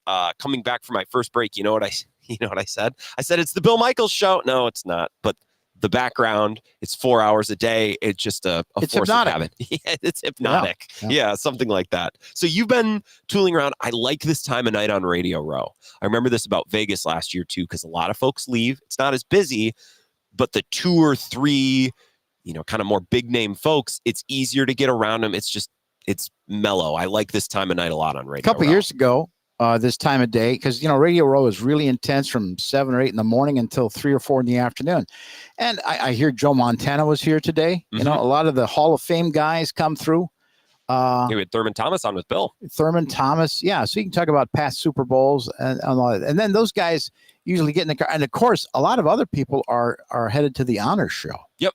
So they're already going down to the big fancy dinner, and then that'll be on the NFL. No, was that on Fox this year? Probably. No idea. Yeah. Seems like it would probably be Fox. Yeah. putting together a big awards show only to put it on NFL Network. And I like NFL Network a lot, but it seems like it would have to be on a network. I'll Google it. No, it's on a broadcast network now. It was on Fox last year. Anyway, I turned the corner and a guy tapped me on the shoulder and he grabbed my phone because I had it in my hand, and it was Jordan Love. Yeah, he's here. Yeah, we might have to go see if he took my phone and you get a good selfie. Yeah, well, I do. I'm going to post it a little bit later. Right after this interview. Yeah. So I said, "Where are you going?" And so I follow along with him, and we turn the corner. He's on the set of Toyota. Yeah. I mean, this goofy thing that started out on TikTok, this conspiracy theory that the Toyota-thon is what they call it. Yep. That he gets hot every December when they have the Toyota-thon promotion. And, I was on one show too. They brought it up, and I just, I was tired, rolling my eyes, like, it's not that funny. I don't think it's that funny. The Toyota-thon thing? No, I said it's like a David Letterman kind of bit, and I love that sort of humor. But I don't know. I just didn't think it was funny. We were in the midst of the December football and trying to get a better seed, and that's the story I'm covering. And it didn't seem to, if you will, have legs, in the locker room too. I think one reporter asked him about it, just kind of playing around, sort of, break the monotony, if you will. Yeah. It's not an endorsement deal. Yeah. And I saw Brock Purdy doing a commercial over his shoulder as well. So it's funny. I mean, some goof on TikTok comes up with this thing. It goes kind of viral. And I was overheard some of the marketing people from Toyota say, we just watched the thing grow and grow. And then a couple of people in Green Bay asked them about it, and they teased them, and it just got even bigger. And we thought, wait a minute, call this guy's agent. Let's sign him up. Yeah, why not? It's the American way. How can we make money off the American way? Which is smart. I mean, it's not an anti-capitalist comment. Calm down. They've got a white Toyota SUV out there, and some of the players that are coming by today, they're all autographing the hood. And I reminded the woman there in marketing, now don't take the car to the car wash. Can you imagine being the knuckle in? Yeah. Hey, I got that car all cleaned up for you. You did what? I got all that graffiti handwriting on the hood. No, that's all gone now. Yeah, Jordan. I saw. Actually, I think that's the first time I ever saw his autograph. It's kind of a big JL with a big heart connecting. You don't see it on the Bergstrom billboards all over the state? You drive a ton. Oh, it's so small. Sure. When your eyes are on the road, you're focused on the car. You're right. Smart, you're right. Smart. That's one stage. It's kind of small. Yeah. Smart. I've caught that. So let's talk about Josh Jacobs, right? He's going around and telling everyone and everybody on Radio Row that they need a proven number one wide receiver. Well, he did that on Bill's show too. He did it on all of them. And I didn't view it in a way where I thought, oh God, that's going to go over poorly in the locker room. I don't think it will. Because I don't think Jaden Reed and Dontavian Wicks or even Romeo Dobbs, certainly not Christian Watson, can see that and be like, well, what does he mean? Like, they had an opportunity. All of them had an opportunity to bust out this year. I'm going to try and translate emojis because I saw that Dontavian Wicks reacted to it. It was laughy. It was jokey. A bunch of laughing, and there was a thumbs down? A thumbs down, yeah. It was just, I read that as guys joshing around. Like, self-deprecating humor from Dontavian Wicks, right? Do I honestly have to interpret emojis? Yeah, you shouldn't have to. It's part of the job. But you've been in a lot. Because that's what I thought about that is, well, yeah. I mean, so how these guys think. I talk to these guys, Yeah. And I take the microphone, I put it down, and I just say, is there more to it or whatever? I understand if you don't want to be on the record about it, but just sort of get a feel for it. Well, and I'll tell you this. Josh Jacobs came in and took over. All right.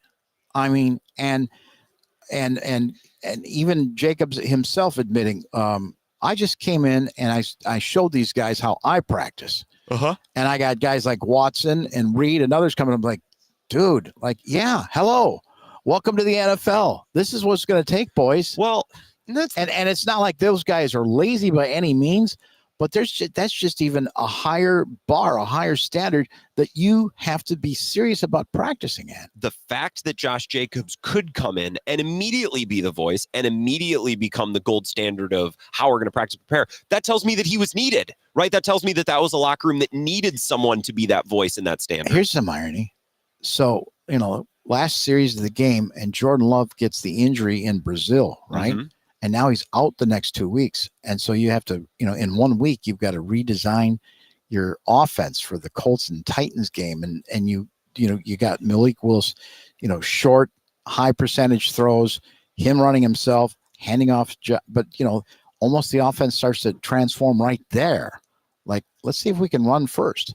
And later they end up sort of going back to it. And then when you get to November and December, they're opening games with it. And isn't it funny how that, when you look back on it, I mean, it wasn't premeditated at the time, but it just you can see how the coaches, how the whole team reacted to it, and how Jacobs, his leadership, if you will, just grew week after week until he was the show. He was the guy for you to get these games started at the end, much like the way Saquon just walked in and took over this Eagles team that's now here, in the Super Bowl. Yeah, it's very interesting. Josh Jacobs' personality, he does feel bigger. He feels like a spokesperson. I think it's good, right? He's articulate and he's fun. He's got fun phrases. Very friendly, engaging. And I wonder if you heard those comments and thought they were too forward, let's say. Well, what do you want to do? Do you want this team to aggressively try to improve, to try to break through and win a Super Bowl? Or do you want them to, keep all the young budding flowers in the garden nice, and we're going to grow and bring these guys along together? If I'm Reed or Wicks or any of those guys, I guess I'm working a little bit harder.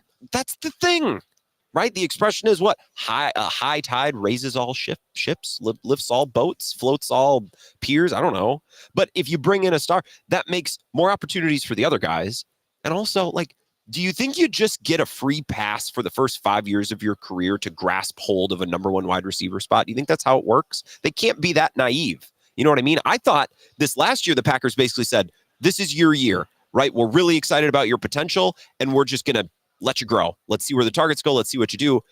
And it didn't really pan out in a way that, saw any of them explode. They can't do that again this year. They can't sit with their hands, under their butt and just, we'll see. They can't take a wait and see approach with this group again. There was a 7th round guy that caught some passes in a game, the Packers game against the Chargers. There was one where he got hit head on and he did like an airplane spin in the air, but still fell to the ground in the end zone, holding onto the football. And it's like, this dude is just unbelievable. And that was Donald Driver. Yep. And so then he became the guy for Favre for the next 5 or 6 years, until you got to 06 and 07 and 08, and then up to the Super Bowl year. And and by that time Favre had left in 08, but Favre recognized, I got to start throwing to Jennings, man. Yeah, he's too quick. He's too quick. And then by the time that Brett left, Rodgers had already sort of hooked up with Jordy Nelson, and that was going on. And then Rodgers went down with the collar injury, and Brett Hundley had been filling in, and he won a game with a couple of key throws down the right sideline at Soldier Field to the younger guy, Davante Adams. And when I asked Davante, I said, man, you guys, there's some chemistry there. And he goes, yeah, we've been working out together on Saturdays. So see, while Aaron was, his number one was 87, was Jordy Nelson. This is Davante Adams saying, all right, I'm going to work for the next generation. I'm going to start, working out with Brett Hundley and all. I need to show my stuff. Yeah. And it was at that point you got the feeling that McCarthy was like, Aaron, when you come back, you're thrown to Adams now. Yeah. Okay. This is the guy we need. So this is the way. But see, right now, they're all the same age. I mean, there's nobody to hand the baton off. Yeah. There's not a sequence like maybe we saw in the past. And the progression was similar, right? Like Nelson had some breakout games in 9 and 10. Davante Adams had the Patriots game in the regular season in 14. He dropped the touchdown, but he had a great game. And then the game against the Cowboys in the division round, and you saw those early moments. And then they became more consistent. And as Nelson moved on, Davante Adams stepped up and it was his turn. These guys are all the same age, to your point. So it's not necessarily like any of them are waiting their turn. They're all trying to eat from the same plate. The game is on at 5:30 Sunday night on Fox. And so all the Fox guys were here, Terry Bradshaw and Jimmy Johnson and Kurt McAfee. So I was upstairs at that earlier today. Michael Strahan, I got to, joke around with him, a story about Super Bowl 42. And when I saw Strahan, Grant, I flashed back to something, and that was the 18-0 Patriots. And they came in that year. And you know something? Everybody said, Deion Branch is nice, and he was, the MVP when you beat the Eagles or in the Super Bowl, etc. and some of his other receivers were very dependable, but he didn't really have a number one. Oh man, if he only had Randy Moss. So Randy Moss goes there and they go 18-0 and they're throwing dimes or you got mossed, every week, except they got to the Super Bowl against the Giants and they end up losing. They end up losing to the helmet catch, and Eli Manning, and they ran into a buzzsaw with that Giants defense. And so, there's when Tom Brady, in all of his Super Bowls, that's when he had a true number one receiver. Yeah. Didn't make a difference at the end, did it? Well, and it's funny, in these big time upsets, it's seemingly the team that always has the bad ass defensive line and pass rush that can come out and just whoop you. And the coaching. And the coaching too, like Coughlin and Manning had, Manning was no slap. He's not Jimmy Garoppolo. But it seems anytime there's an upset that folks don't see coming, it's like, oh yeah, the pass rush just clutch, completely just wrecked but what Eli, the other team was trying to do. He beat the Patriots not once but twice. Yeah. Clutch. Just wild. And that second time, remember that was when like in the early series, the Patriots had the ball and Brady got sacked for a huge loss, and it was like, oh, here it comes all day. And they went from was it Spagnuolo? No, who was it? I think he was the defensive coordinator the first time for the Giants at the time. Yeah, and then Perry Fuel was the coordinator the second time that the Giants beat the Patriots in the Super Bowl. That one was down in Indianapolis. But whatever the case, it was kind of the same formula. Big, huge defensive line, stout in the linebackers and just enough coverage to get you by. Put pressure on. It was Steve Spagnuolo.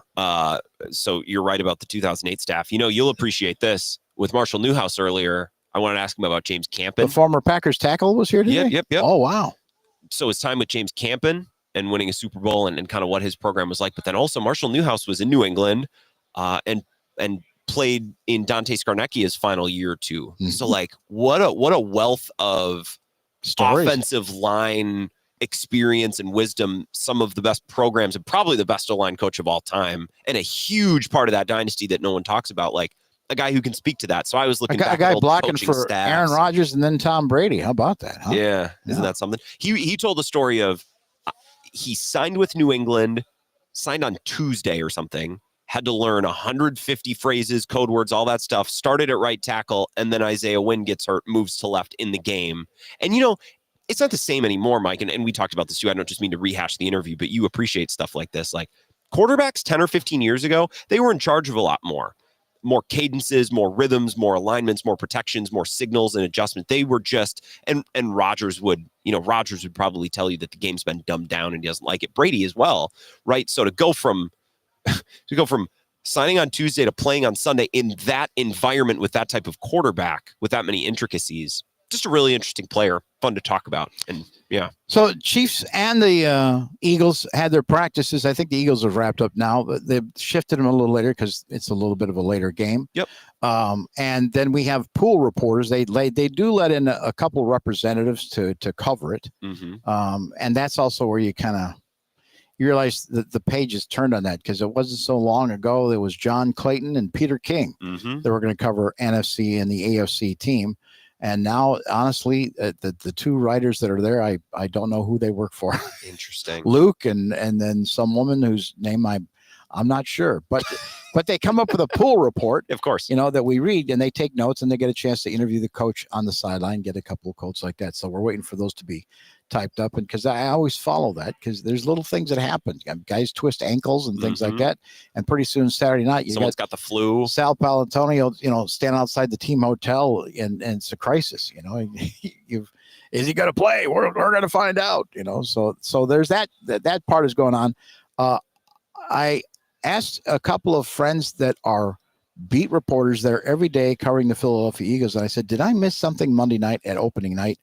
Inside the stadium with all the lights and all that, because I was looking for number 98, that big dude on the Eagles defensive line, Jalen Carter, the kid out of Georgia a couple of years ago with the car accident, and and then people dropping him at Combine, saying bad character, bad judgment, bad decision. Well, fled the scene of a death, so I blame him. And the Eagles ended up taking him in the draft, and they said, look, we believe in this kid, and we're going to keep an eye on him, and we're going to make that correction. And here he is just ripping offensive lines, right? Yeah. Just as disruptive as can be.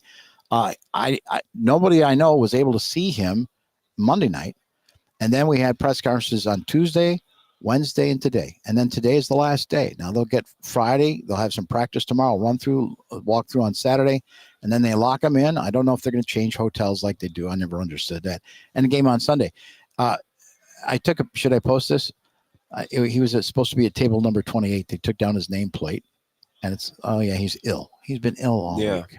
And I don't know, it is winter time and the flu bug goes around, but I have a feeling that they just don't want him to take questions from the national media that want to dig up the accident in Georgia story. And he interviewed very poorly in the combine. I think that was part of it. Probably don't want to make him available. Well, I got to get a break in. You're more than welcome to stick around if you want to chat a little bit more. I got to get up and stretch as well for the first time. I may go chase number 10 and see if he's... Normally I'm running around. I'll try and bring him over here, but he's busy doing TV commercials. Lame. What about local radio? That's where the money's at, Jordan. What an idiot. All right, we'll come back in just a couple of minutes. Mike Clemens might join us a little bit more. Otherwise, maybe we can talk a little bit about what the Bucs did today, too. We haven't gotten to that yet. This is the Wisco Sports Show with Grant Bills on the Wisconsin Sports Zone Radio Network.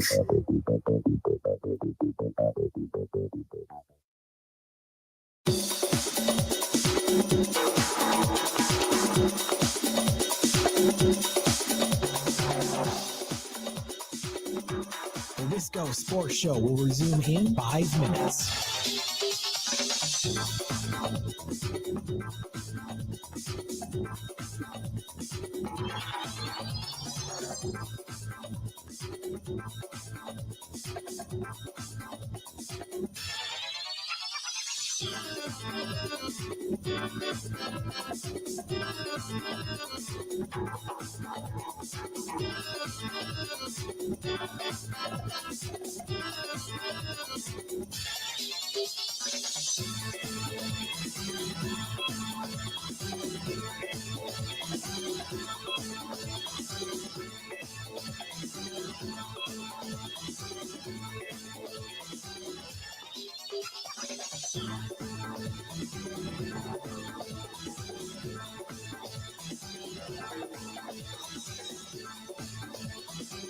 The Wisco Sports Show will resume in 4 minutes.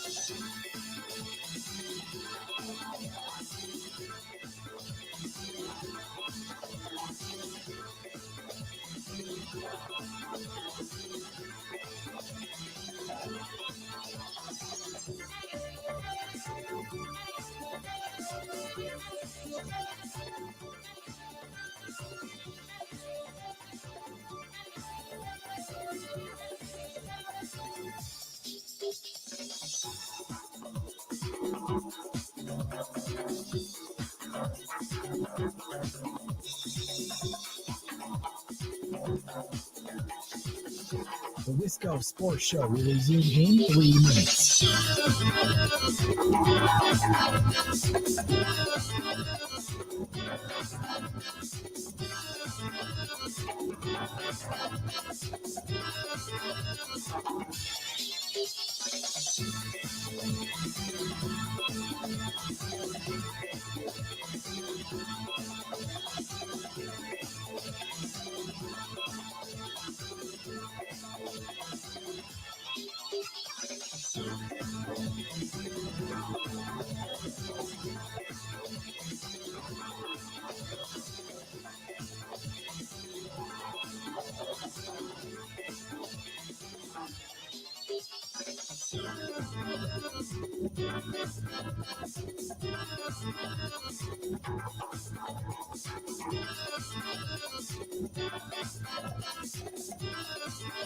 The Wisco Sports Show will resume in 2 minutes.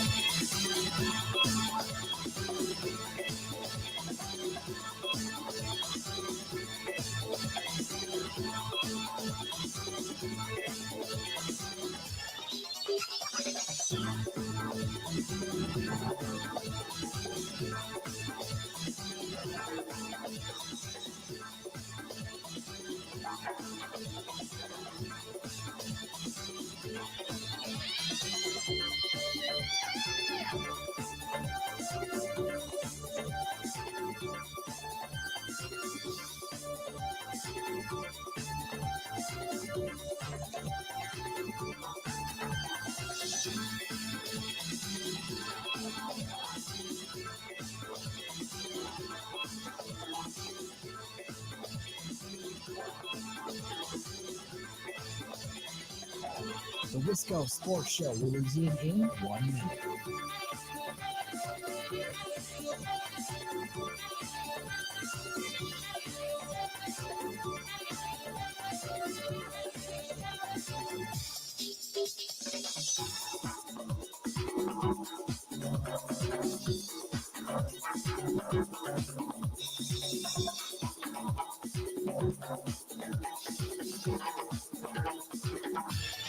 The Wisco Sports Show will resume in 30 seconds.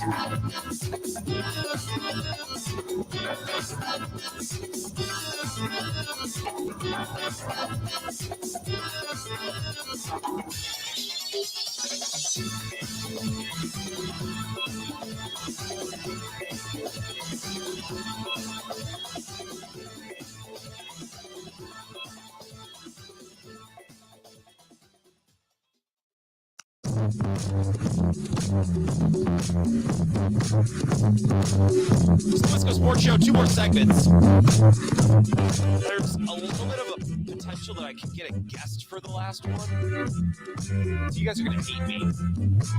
I think I'm going to take this next break pretty quickly here. And I do apologize. We went a little long with Mike, but on the off chance we're able to grab someone who's lurking, who I'm interested in trying to get, I am going to, in just a minute here, take our last break. So we have plenty of room at the end of the show. So even if we don't get the guest, we can have a great conversation about the NBA and what's been going down today, what the Bucks did. So if this won't be a bust if we don't get the guest. I've been doing enough of these shows now. On the off chance we're able to get this person over here, I just want a good 7 minutes or so at the end of the show. But we'll take a second here to thank Flipside for their sponsorship of the show. Anytime we want to go to spring training or the Super Bowl, whatever, they're in. They're always willing to help us out, and I love going there. I got a couple live broadcasts set up there between March and April. I'm looking forward to that, and excited to see WK2I listeners as well. So they're on Friday nights. Definitely going to get the fish or the chicken and the 2-for-1 happy hour all week long as well. Mimosas, bloodies, and screwdrivers early on Saturday. Those Saturday breakfast specials as well are absolutely delicious. So thanks to Flipside. I'm going to take a quick lap and poke. There's a guest that I want to get, and I'm going to take this last break a little bit early just in case. It seems like a pipe dream, but I want to set ourselves up just in case. So we're going to take our final 3-minute break. Great next segment, guest or no guest, coming up next. Sorry about the quick break here. This is the Wisco Sports Show with Grant Bills on the Wisconsin Sports Zone Radio Network.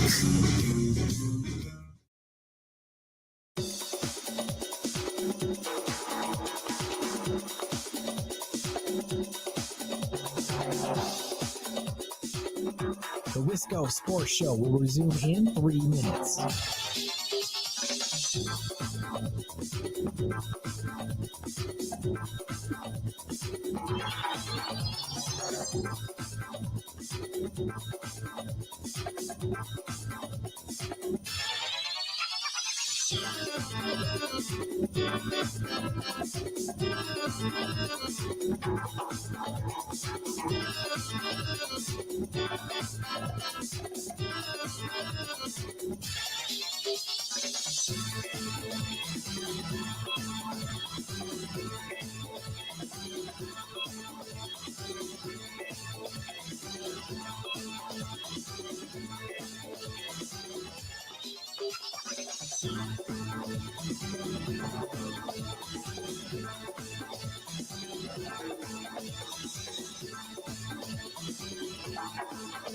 The Wisco Sports Show will resume in 2 minutes.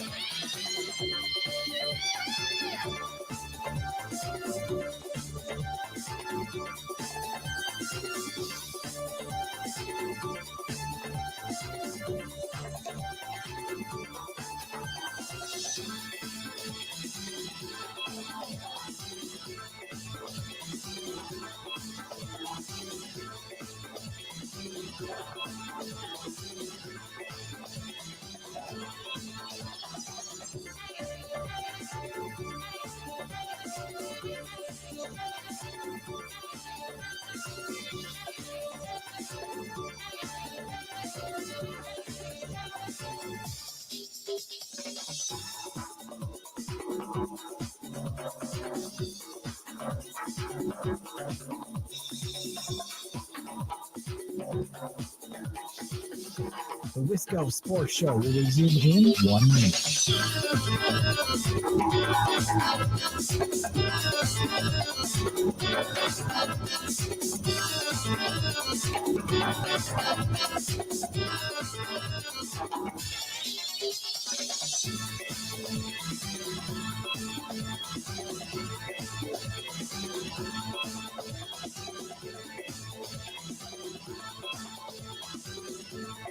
The Wisco Sports Show will resume in 30 seconds.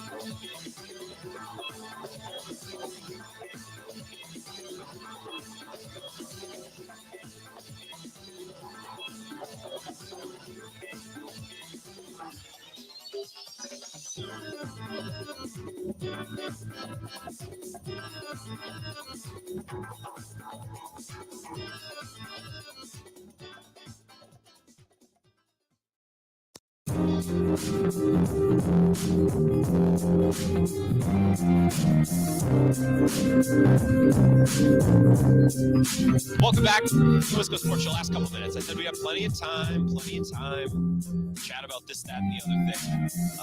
I took a little bit of an early break there because I wanted like 8 minutes just in case we could get a possible guest, because Mike Clemens, who's now back at the table, noticed with his very keen eye that Jordan Love's here. He's bouncing around and doing some things. And I thought maybe, well, if we can convince him to come down here, if so, and I figured it was a pipe dream, Mike, and I'll throw you on camera here. I wanted to have some time at the end of the show. So better to have planned for and to not experience than to experience and not have planned for. But you are an outstanding guest in of yourself, and I'm glad we have a ton of time with you now, Mike. This is almost just as good. Yeah. I just he's doing a bunch of these commercials, so he's popping in and the stuff that's related to Toyota. Yeah. But I just he's done now, and there wasn't 12 people and a bunch of nervousness around him. Yeah. He did a little walking interview with Peter Bukowski, the podcaster from Locked On Packers. Isn't he? Podcasters are the worst, aren't so they? he's probably no. He's all good, all No, I good. love And I Pete. think he's trying to build an audience. And that's fine. He has an audience. I'm sure the interview will be great. The thing is, and I think it's smart. These guests will often, if they go to a booth down on this end and then they have it way down there, what they'll tell people is we can do a walk and talk. The problem is, if you're a terrestrial radio show and you are here with a headset, you can't do that. You know what I mean? 9 months ago, coming out of the free agency period, someone got the clever idea to say, well, they didn't help Jordan Love out. I mean, he's like an experienced number one receiver. Mm-hmm. And it's like, oh, that's a pretty good one. And then when Jordan shows up for OTAs, mini camps and things like that, he's like, I don't need a number one. I like it though, it's just the way it is. Yep. And he's coming off of just whipping Dallas and saying, hey, if Reed and Watson and all these other guys, Romeo Dobbs are covered, and Luke Musgrave is down there wide open, waving his hand, he's going to get the ball. Why not? I got 5-6 guys that can catch the ball that run great routes, and so what am I worried about? And then you get into the throes of the season, and now defenses are getting smarter to you and whatever, and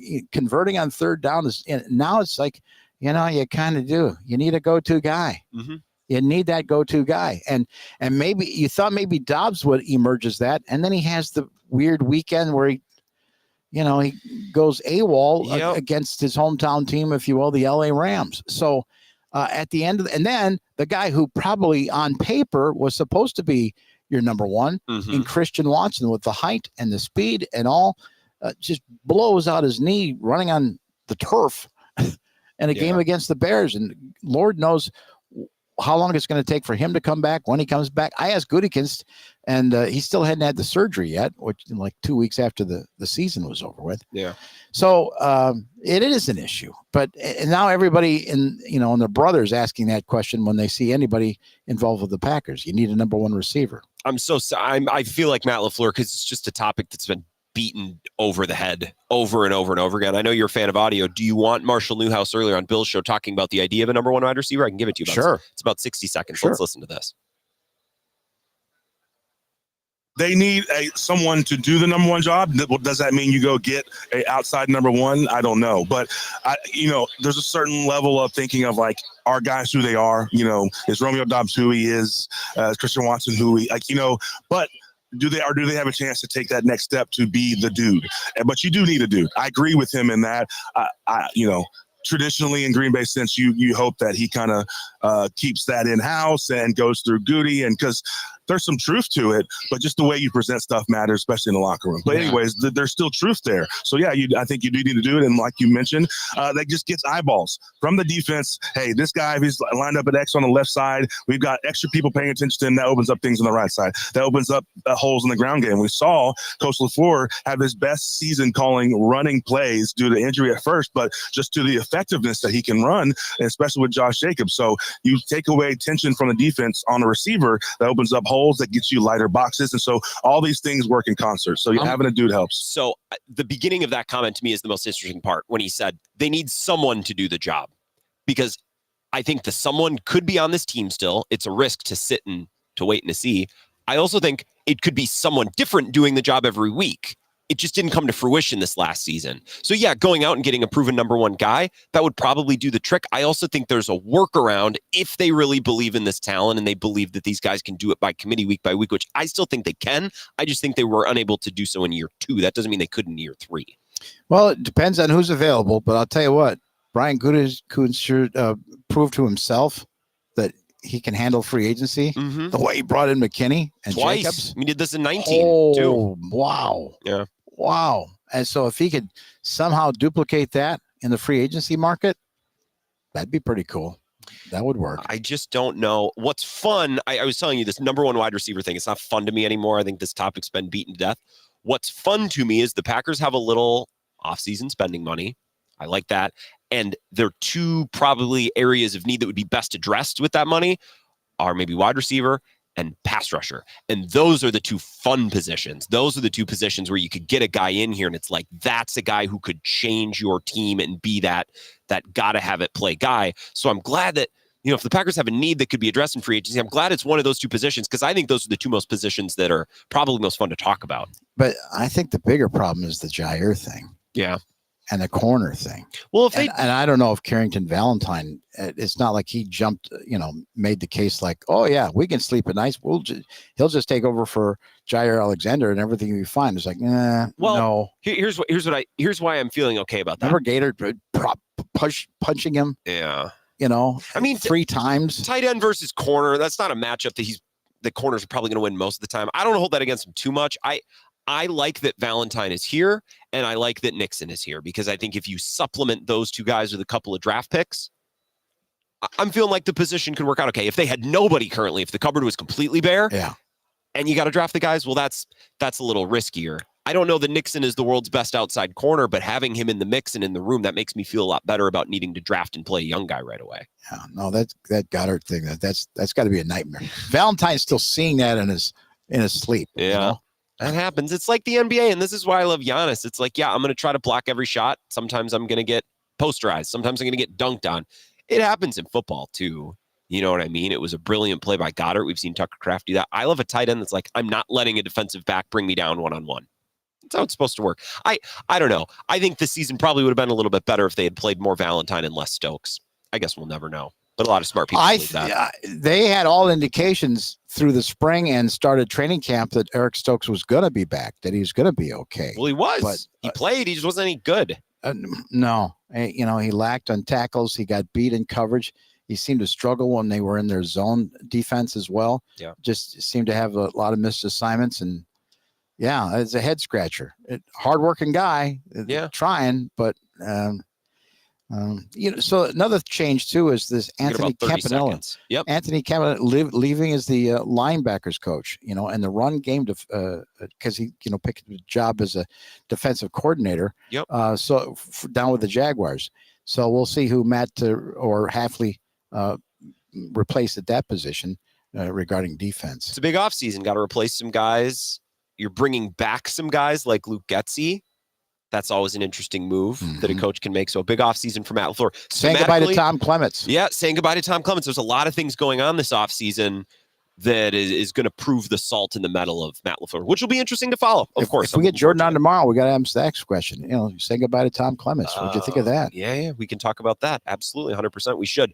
Bill's back tomorrow at 10. I'll have one final show from Radio Row tomorrow night from 4 to 6. I look forward to talking to you then. Thanks for listening, Mike. Let's go get some gumbo. What do you say? Deal. All right, I'll be back tomorrow. Thanks for listening.